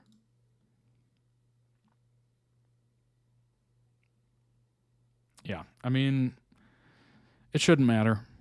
You should, honestly, if you're a fan of Fu-In, you should want him to do great. Like, unimaginably great in everything he does. Period. Oh, I like a good BL series. I also like other types of series. I'm glad that some BL actors get to have roles outside of BL. Yeah, absolutely. And if you have BL actors performing and doing really well in other types of genres and whatnot, it just helps grow BL if you're into it. So you would want it to become huge. And the more GMM TV like dips its toe into other types of genres and whatnot, the bigger it gets, the bigger the spotlight on BLs. Like it feeds the beast, if you will. Summer Night Episode 1. Synopsis. Loon, Fu-In, a nobody. Gosh. Being labeled a nobody hurts. Begins to date Star, Parn, who's the star of their high school, but their relationship must be kept secret due to White, a popular boy, who has befriended Loon and brought him to meet Star, also having a crush on her. Their story, which begins the night before the summer break, is one of friendship, love, and hate. That is, boy, that is a level of disrespect. Imagine you have this crush on this person, you introduce them to your friend, and your friend literally goes behind your back. Like, that is, oh boy. Obviously, that friendship would be over pretty quick, depending on your level of attachment.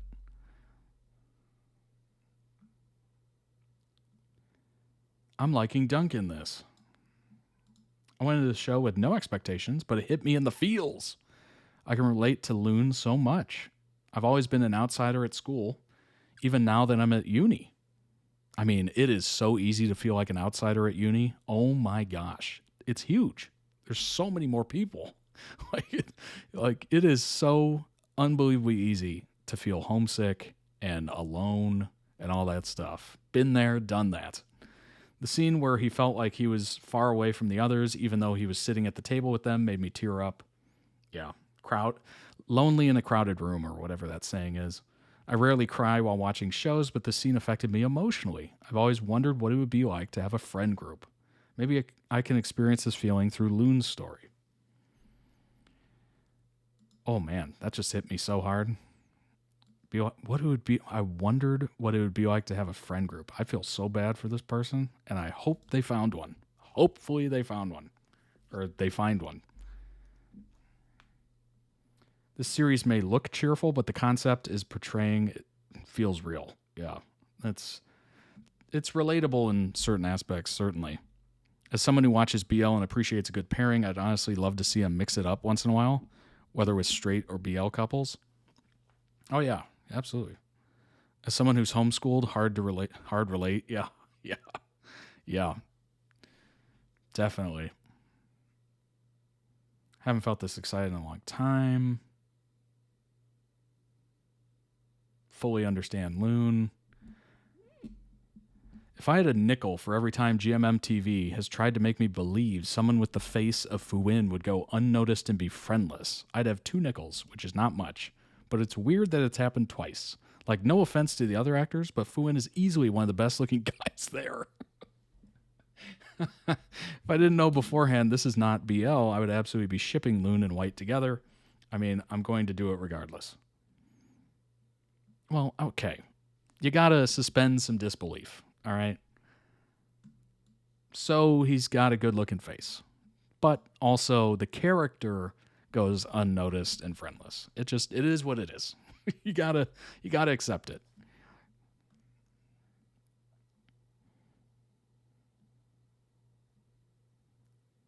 Really like White so far. He's sweet.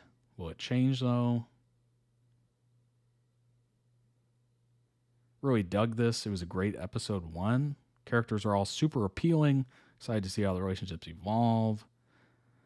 Dialogue is also funny and more natural than some other GMM TV school set shows. First episode was really solid. I mean, that is big. You're really trying to hook people too. The author of the comic said that the casting was great, and I completely agree. I like how easy and not boring it was to watch episode 1. I hope Summer Night does not lose momentum.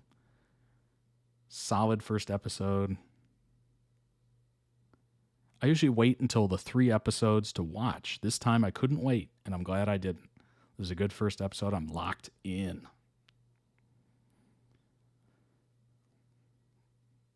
Very positive.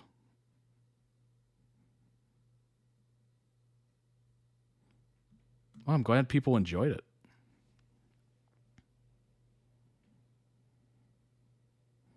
Definitely glad people enjoyed it. It looks good. Just from all the edits I've seen, it looks phenomenal. The emotional scenes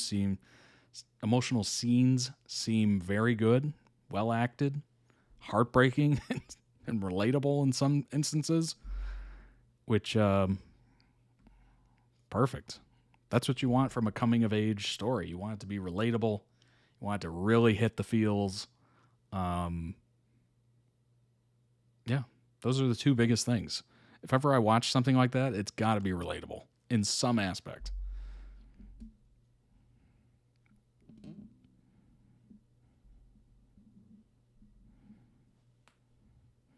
All right, let's go ahead and head on to the last edit compilation of the day before we kick off the weekend. It is, anybody want to take a guess? Anybody want to take a guess?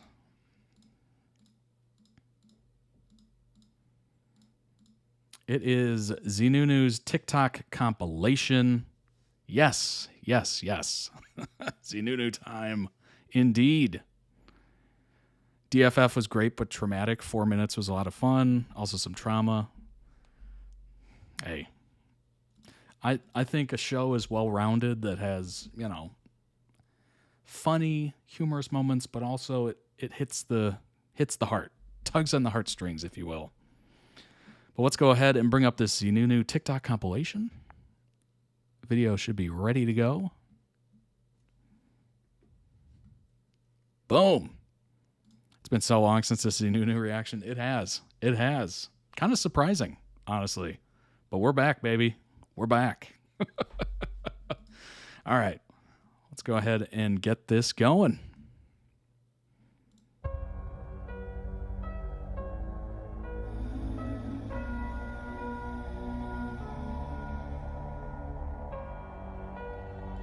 Oh, hold on. I noticed we're cutting off a little bit.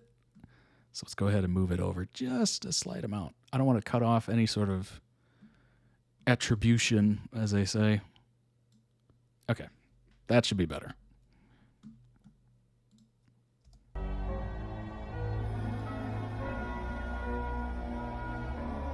Requesters getting distracted by other shiny things.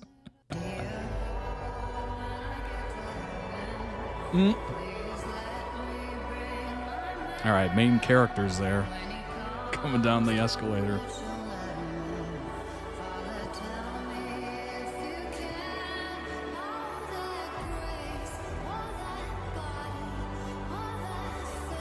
Spread the joy. Indeed.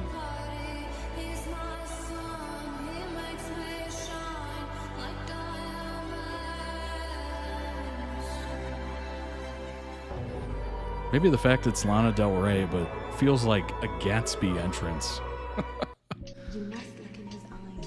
It started airing? Nice.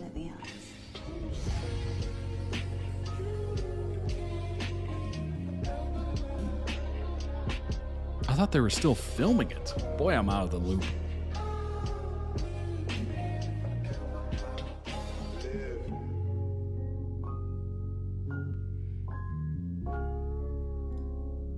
The next Prince was worth the wait. I bet.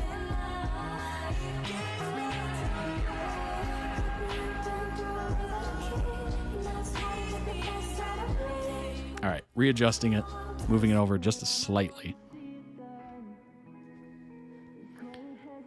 Z said they're close to finishing. Nice. It's been out for 2 weeks now, and we get episode 3 tomorrow. Cool. I did notice that. I did. Honestly, I just assumed it was another vacation or something, or holiday. Less than 10 cues? That's close. ชอบให้อีกคนหนึ่งนอนกอดเราชอบให้อีกคนหนึ่งจับมือเราชอบให้อีกคนหนึ่งจุ๊บเราก่อนนอน They went all out for it. Nice. เพราะชอบอีกคนหนึ่งมีเราคนเดียว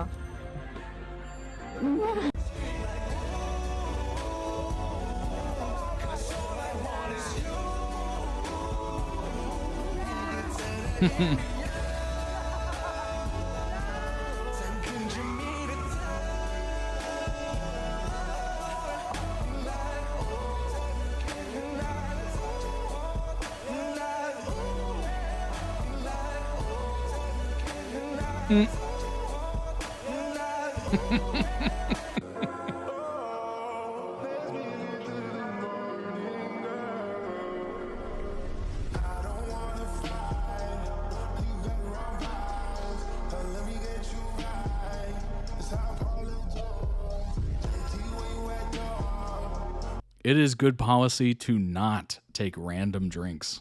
Oh my gosh. Of course he should decline that.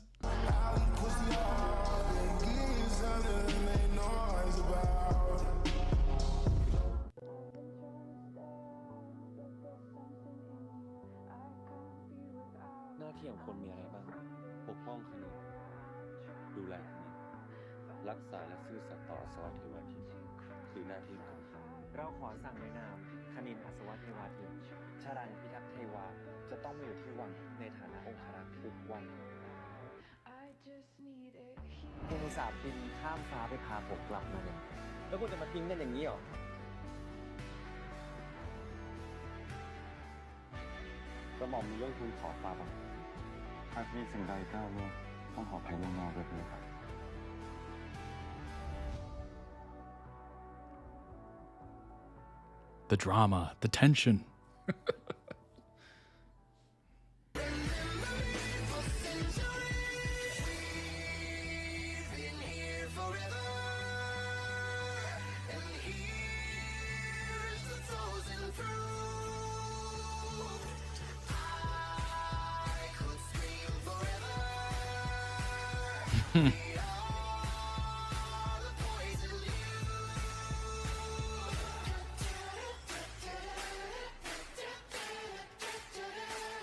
Dang, that is awesome.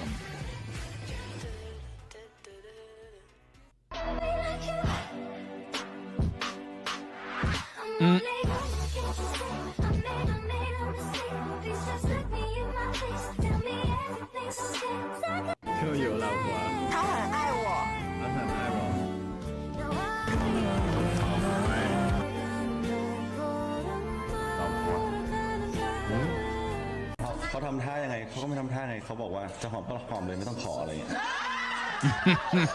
ก็ปกติก็ไม่ต้องขออยู่แล้วก็ถามไปเวลานี้ขอหอมหน่อยหอมเลยไม่ต้องขอไงเขาพูดเงี้ยก็จะหอมก็หอมมาขอทำไมเอาอย่างนี้คนอื่นที่มาเนี่ยนะคนไฟผ่านมาก็หอมได้เลยไม่ต้องขอ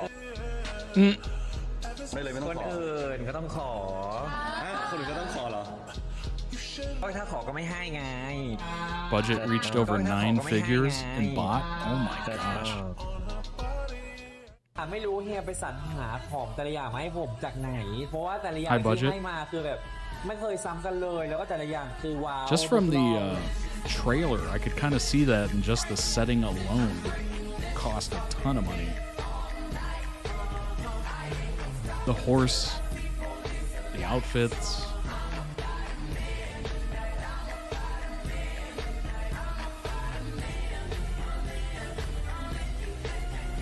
I would think if you really want to do royalty right, it would cost crazy money.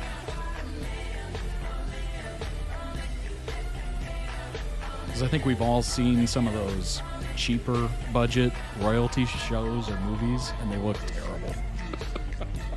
It looks so bad. Oh my gosh, that's a huge amount of roses.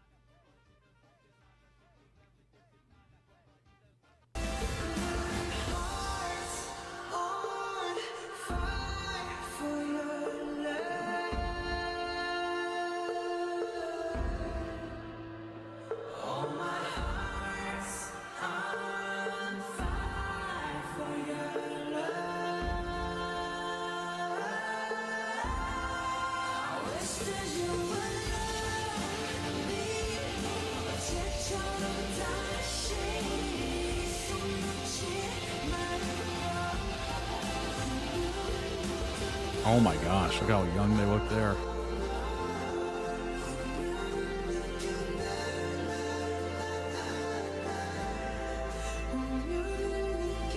That's wild. That's wild.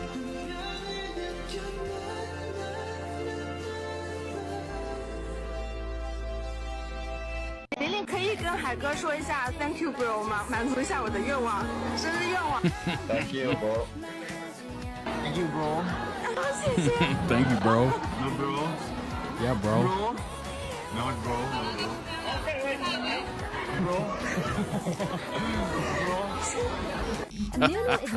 That's not getting let go of easy.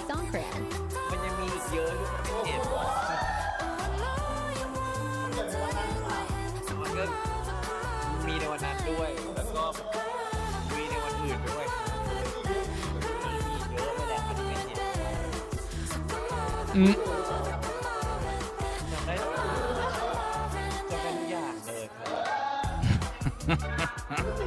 มีสติครบทุกประการเลยครับ It's a pretty good inside joke. Hey, remember that time you called me bro? It's like, just let it go.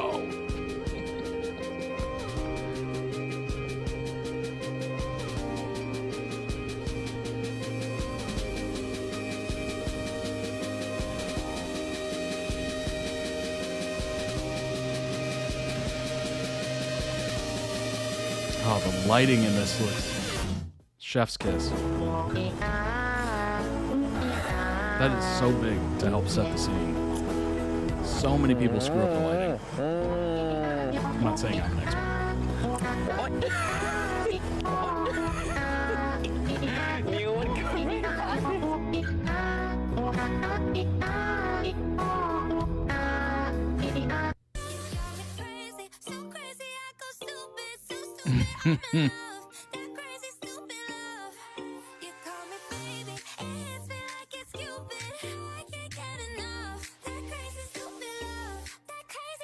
If you're not able to do that, you might want to reevaluate. That's all I'm saying.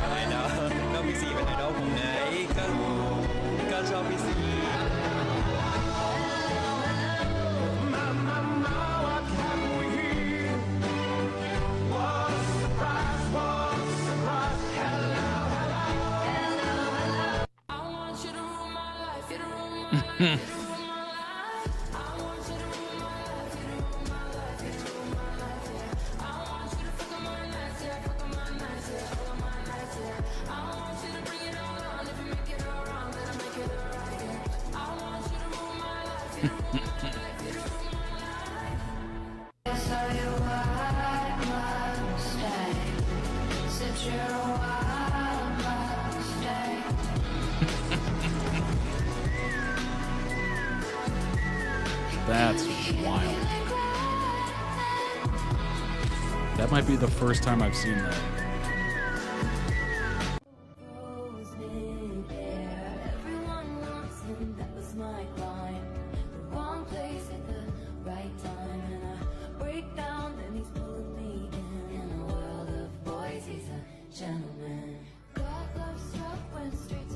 Taking notes.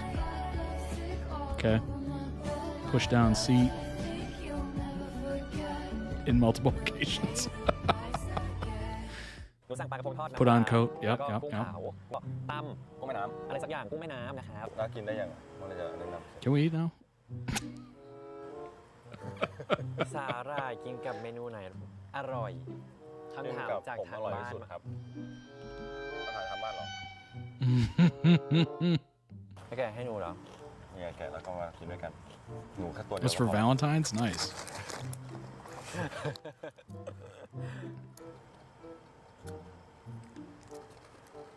ว้าวทำไมมันเค็มอ่ะ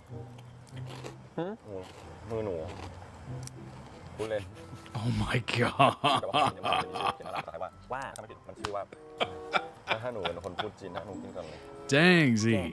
Dang. เฮียแกะ หนูแก่ตัวนี้ไง โอ้โห ไม่ให้กินแล้วกินเองน้อยอ่ะ ก็มัวแต่พูดอยู่มันได้มองแกะไป ไม่ให้กินแล้วไม่แกะให้เราด้วย ไม่เป็นไรหนูเฮียแกะให้เองวันนี้เฮียยอมมาให้วันหนึ่ง เมื่อก่อนหนูก็ฟิตหุ่นหนูยกเวท ลา ให้พิมพ์หน่อยเหรอลอง หนู ดี อยาก นะ เห็นไหมล่ะรุ้งอ่ะ อุ้ยแมว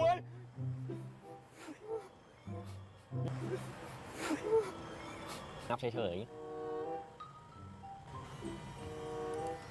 อันนี้ปลาหมึกเฮีย ๆรังเกียจเหรอ แม่เฮียบอกแค่ปลาหมึกเฮียมันปลาหมึกหนู แค่ปลาหมึกเฮียไง Oh, there was a cat. Oh my ไม่ gosh. รู้ หมายถึงว่าตามมากิน ไม่รู้เหมือนกัน ตามมากิน ไม่รู้ แต่แรก แล้ ยัง ว ไม่ได้กินกันเลย ไม่รู้ So when is the anniversary?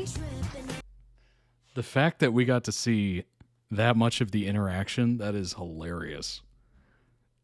It's almost like they totally forgot that there was any camera involved there. That was incredible.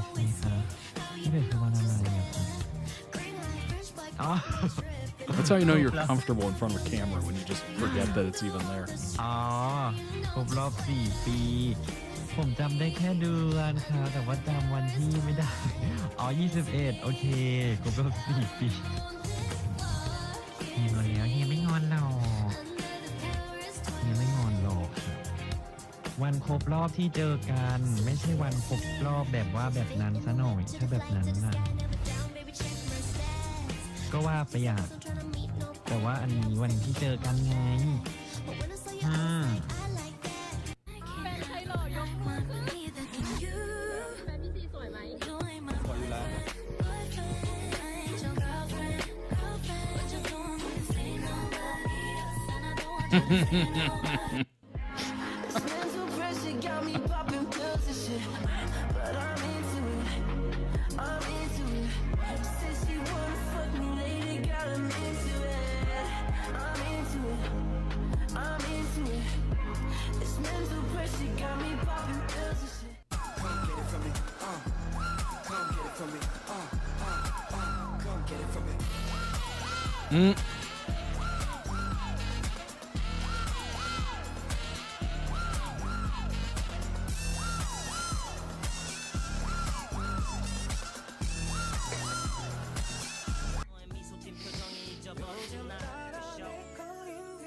I was not expecting that cat. Oh my god. That caught me off guard.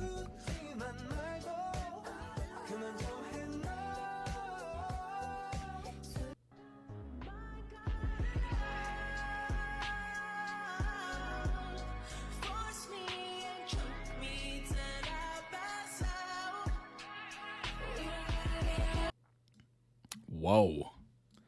Whoa, little thirst trap at the end. Well, thank you for making this edit. You're welcome.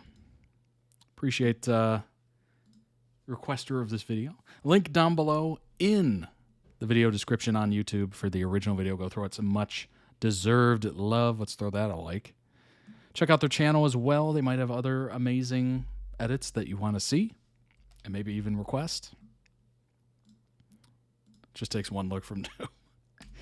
Throw the link down in the, I guess it's not down, but in the Twitch chat for those of you watching live. All right.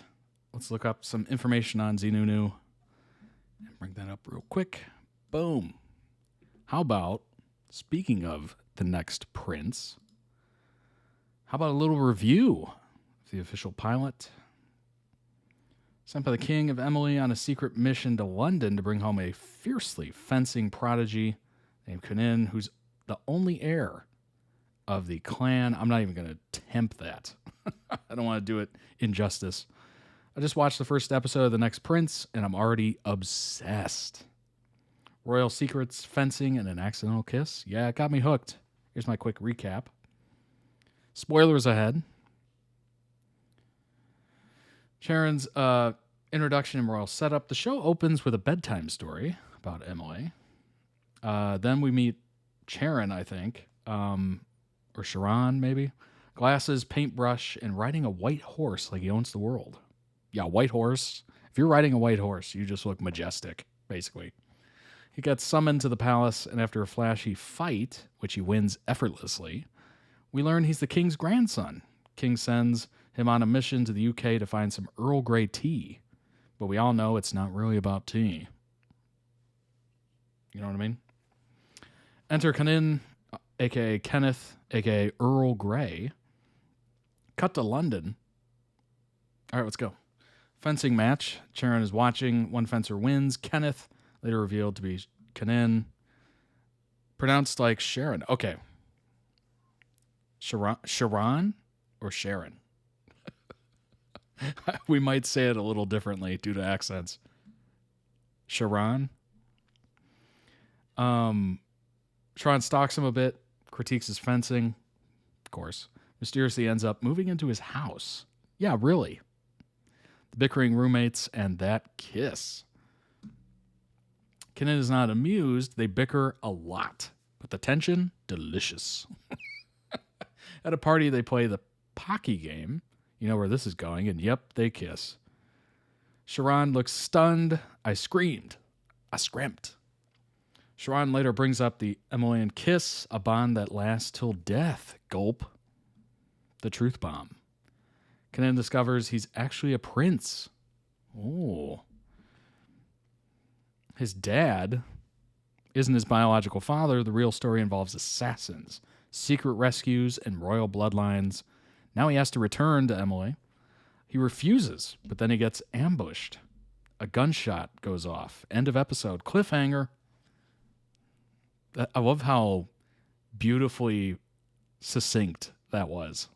That was beautifully succinct. Plot, 10 out of 10. Delivers drama, tension, just enough mystery to keep me invested. The cast, Z and ZeeNunew. Their chemistry never misses. I'm loving them here just as much as I did in Cutie Pie. Visuals and music, it looks expensive. Sounds emotional, I'm in. Writing a bit clunky when they switch to English, but forgivable. The rest flows nicely. Rewatch value, I'm definitely rewatching this while waiting for episode 2. Final verdict kicks off strong, just the right mix of mystery, romance, and royal chaos. So I'm here for this journey. 9.5 out of 10. Interesting. Very, very interesting.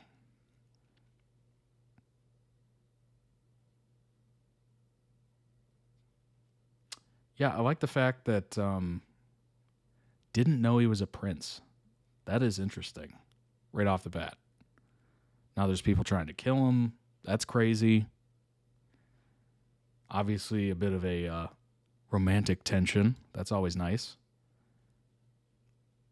Dad isn't who he says he is. Like, whoa. Like, it's got everything to kind of like hook you in.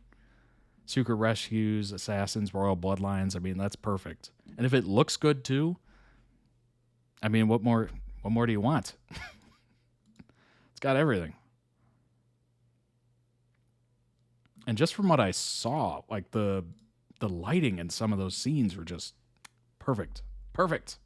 Makes it look more expensive, even. ZeeNunew star in royal drama The Next Prince. Thai drama fans, get ready. So it was May 3rd. Interesting. Okay. Series promises a mix of drama, danger, and serious eye candy. All wrapped up in a palace setting. Nunu steps into the role of the prince, rebellious young man who suddenly finds out he's the next in line for the throne. That's wild. At the center of the story, it's Kanen's unexpected transformation from an ordinary uni student living a chill life, just hanging out here, chill life. Princess Diaries. Yes. The review is great. Nice. English was a bit clunky but forgivable. Okay. Enter Sharon, played by the ever-charismatic Z.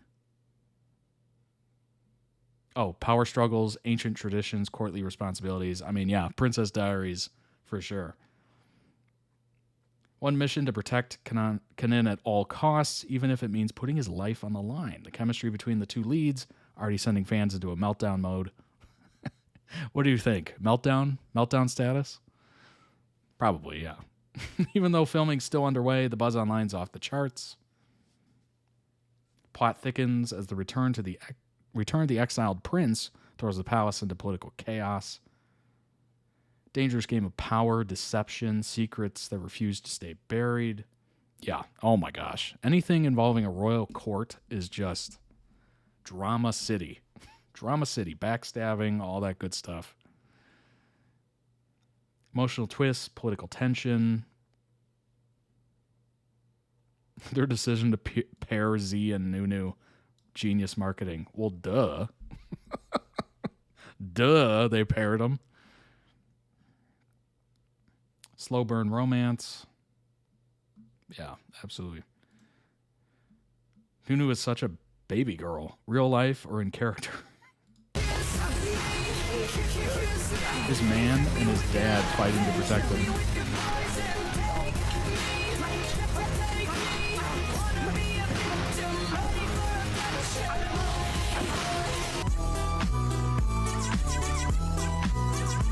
Oh no. Oh my gosh.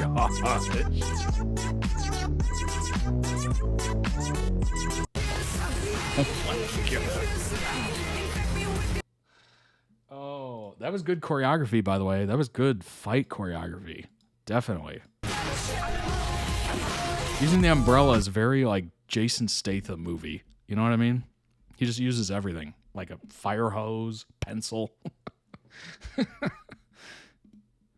It's like a mix of Princess Diaries, Game of Thrones, and Harry Potter. That's a good mix. That is good company to have. 4 million tweets for the first episode. Oh my gosh. He has done so well with the fight scenes so far. Yeah, I mean, that was really good. That was absolutely amazing.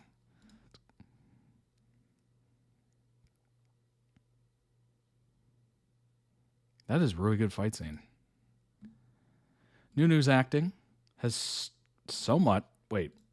He improved so much compared to Cutie Pie. Credit to, obviously, the editor here.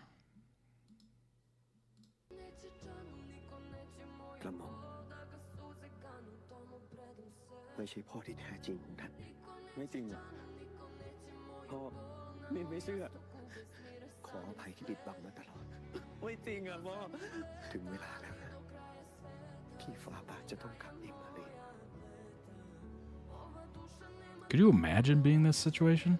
Like being Nunu? Or obviously his character. Be crazy.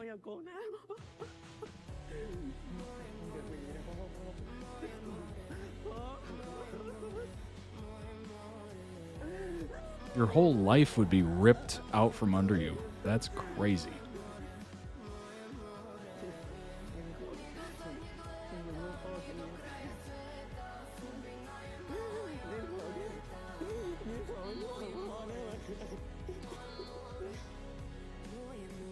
Oh, wow. That was beautiful.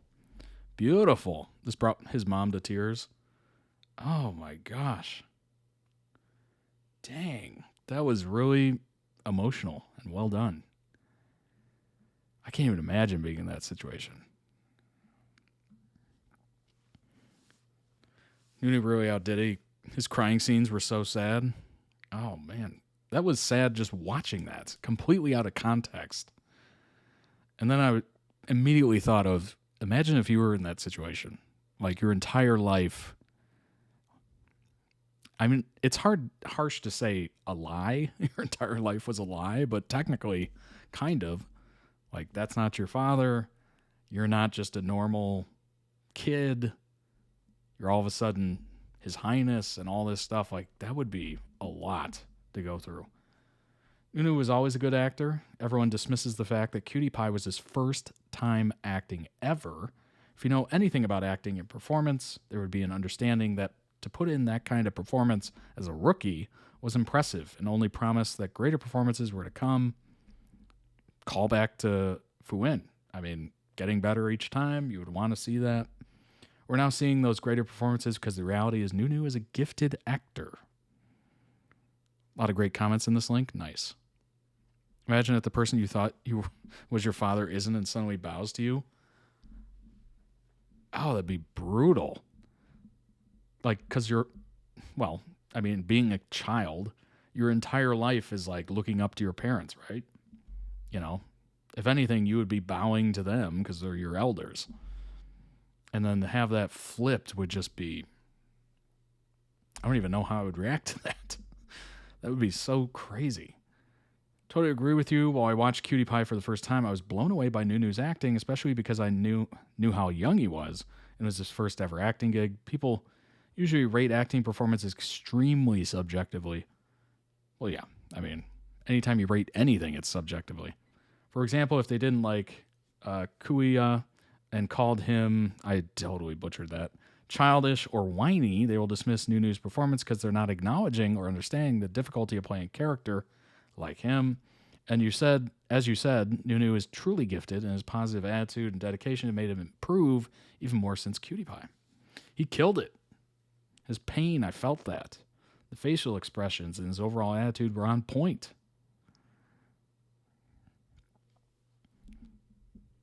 Especially because in that scene, it was Kanin's dad giving up his role and facade as his dad. Now recognize him as a prince instead. Yeah, literally. Him bowing was him literally just going, all right, this role that I've been playing is over. And then obviously Kanin's reaction is very real. It's like, no, I don't want it to be. I don't care what happens. You're still my dad, basically. He was always good. In Cutie Pie, the directing wasn't very good. Shots fired. Take MaxNat as an example. They were amazing in Why Destiny, if I remember the title correctly, as a tutor and a rich brat, but they were very good as soccer players in the other show. People who only watch Cutie Pie weren't impressed by their acting. Incredible improvement and incredible performance. I felt every emotion his character felt. Yeah, very, very emotional in that scene, obviously. I mean, it's a hugely, deeply emotional scene. Imagine your entire life just, you had blinders on and you got ripped off and you're like, wait, what's happening? I'm what? You're what? You're not? I was blown away by his crying scene yesterday. He always had great presence, been a solid actor. But you can feel how confident and comfortable he's grown in front of the camera. I didn't know people think he's not a good actor. I loved him in Cutie Pie. He was not a bad actor, but that was his first drama, so he was not a good actor either, in between, but more towards good. What? So you're basically saying he was an okay actor in the first one. I cried. He's good. I mean, that's a pretty good rating system. That's pretty good. I've always had faith in... I wrote an English paper once at university talking about the life and death of my golden retriever I grew up with. Dog, family dog. And the teacher wrote on it, "This made me cry, A+." So if you can make somebody cry, that's pretty good.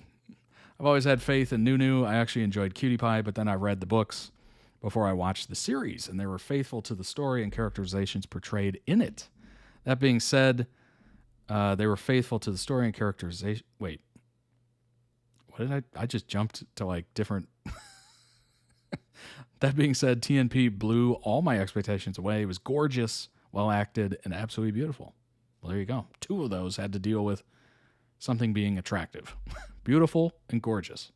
Can't wait to see more of Sharon protecting Kanin and watch them fall for each other. I think he's always had that talent in him. He just had to polish it. That's a good way to look at it. That's a great way to look at it. Got a few tears out of me during the scene. I'm expecting that to happen a few more times during this series. Personally, I blame the direction for his acting in Cutie Pie. They were forcing him to act very childish, even the tone of his voice. While here, he's being allowed to act much more like a real person to use his actual voice. That's probably a good review. I thought he was fine in Cutie Pie. Lacks something to make it exceptional. Yeah, I mean, you're limited to your writing, like how much they want your character to be interesting and evolved and all that stuff. First episode is generally breathtaking. Rivals full-on movie-level productions. Nice. It's going to be an award grabber. Yeah, we'll see. Has the potential to take the BL genre more mainstream and international than anything I've seen before. Whoa, do we agree with that? Diamond in the rough, that has been polished now. Yeah, there you go. Perfect pronunciation of their names, by the way. I'm trying. ZeeNunew is talented as an actor and singer. Difficult character to play. I mean, yeah. Effing gut-wrenching. Literal goosebumps on my arm right now and definitely had tears during this part. Yeah, I would say it's gut-wrenching for sure. This scene alone makes me want to give it a chance. I think the entire pilot should make you want to give it a chance. Waiting for all episodes to finish airing is so damn painful. No more spoiling for me. Yeah, that's tough. That's tough. Do you treat it as a weekly watch, or do you just wait for it all to be there so you can just do like one big movie of it? That's a tough call. That is a tough call. Do you wait, or do you just check it out?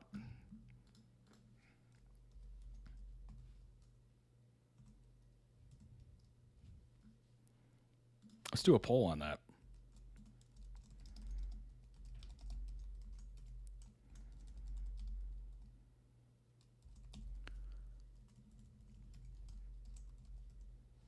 Boom. I didn't like the whole plot in Cutie Pie, so I'm loving this one. Nice. Also, the father from To Sir With Love. That's a Leghorn with gay love story if you haven't seen it. Great start. The acting was top notch. There you go. Pretty amazing.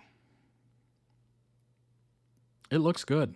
Just from, those short scenes that we saw.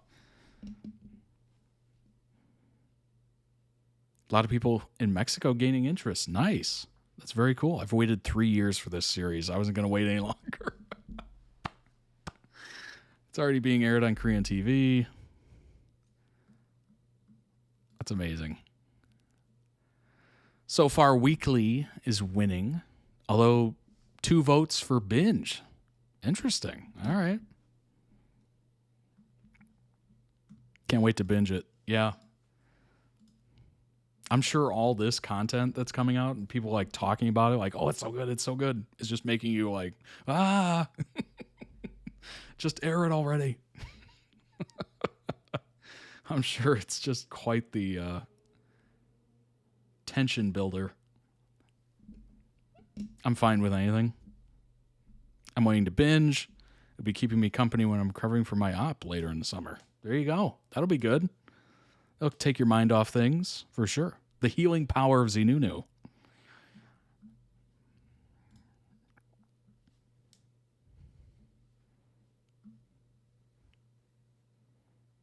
Oh, looks like Weekly's going to win. I get that. You know what? There's something to be said, and I do understand like waiting to binge it, but there's something to be said about having that like weekly, you know, gab fest. Like you're just able to talk about it and, you know, analyze it. What did you think of this scene? What did you think of that? You know, it's like a phenomenon basically. You get to watch it with other people. I get it, right? That's kind of how Game of Thrones went for me. Like I listened to podcasts about every week. I was deep into it. I was talking to other people about it. Oh, I was just consuming like so much content about it. But I totally understand waiting and just watching it all the way through. There's something special about that. Can't wait to be released in order for me to binge it. I've been watching weekly. Yeah. Plus, I want to avoid spoilers. Tough to do. Very tough to do. Also have other BLs airing during the week that keeps me occupied. There you go. That's good. All right, weekly 1. There you go. Thanks for voting.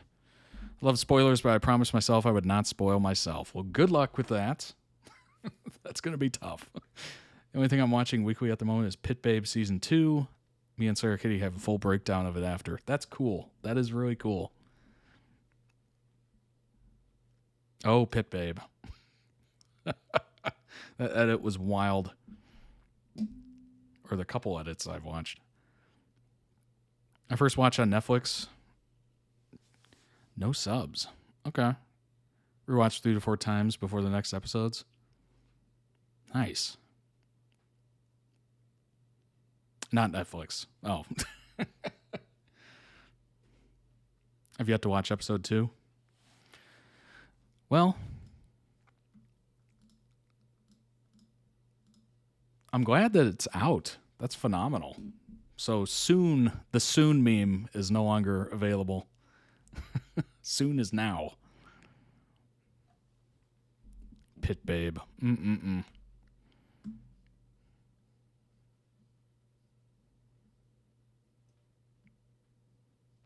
Catch up. Well, I'm glad it's out. I'm glad it's airing. I'm glad people are enjoying it. That's good. It was worth the wait, apparently, just from how it's going. Obviously, we don't know how the whole season's going to go, but sounds good. And, you know, if they're involved, it's probably going to be very good throughout, which is amazing. Me and Sawyer are planning a Pit Babe video that we promise won't traumatize you too much. Oh, gosh. Keywords there, too much. Too much. It happens, Rocco Kitty. It happens. Trust me. I literally couldn't type at all this stream. I had to change my batteries. Can't trust both of you. I feel that. I've been led astray a couple times. Oh my gosh. Well, folks, unfortunately, that was the last video of the week. I know. Can't take it. But the good news is this. We have more member-requested videos on Monday, so I'm looking forward to that. I hope you are as well. That was an amazing one. Loved it. Can't trust me? I don't know. Not when it comes to Pit Babe. Thanks, everybody, for being here. I appreciate it greatly. It's been awesome. It's been fun. I hope you've enjoyed it. Look at all these wonderful people in chat. If you'd like to join our discussions, meet some people, you know, who knows, maybe even meet a friend, future friend, join the Discord. They're all in there. Very nice, very welcoming. We don't bite, all that good stuff. But you will be entertained. There is people awake at all times of day because we're all in different time zones, so it's awesome like that. Subscribe to the YouTube channel if you haven't already and you're watching there right now. Follow the Twitch channel if you want to watch live. Super welcoming. Be part of the chat. Put your 2 cents in live while it's happening. Join the Discord, of course. As I said before, it's lots of fun. It's way more fun than the YouTube comments. I will say that. I think 227 of you have found your way into the Discord, which is very cool. Appreciate it. And check out the winter collection of merch. It's leaving. Bye-bye. Sayonara. Until the summer collection, which is going into the store June 1st. And I will have more about that. I will post more about it on Sunday. So be on the lookout for that in the Discord, community posts on YouTube, and wherever else I decide. Which also means I need to get going on it. It's going to be fun. You're going to enjoy it. YouTube, I'm coming. And yeah, if you'd like to request your own videos and guide the stream in whatever direction you feel like, you can certainly do so. ToddReacts.com. I remember the days when Discord just reached 100 people. Yeah, isn't it wild? Good grief. Thanks for joining, everybody. I hope you have a bit chaotic, yes. Bit chaotic, sometimes. It's good, you know, a little lively discussion. See you in the Discord. I hope you have a wonderful weekend. Take care of yourselves. Do something fun this weekend. And stay safe out there. I'll see you on Monday. Take care, everybody. Bye-bye.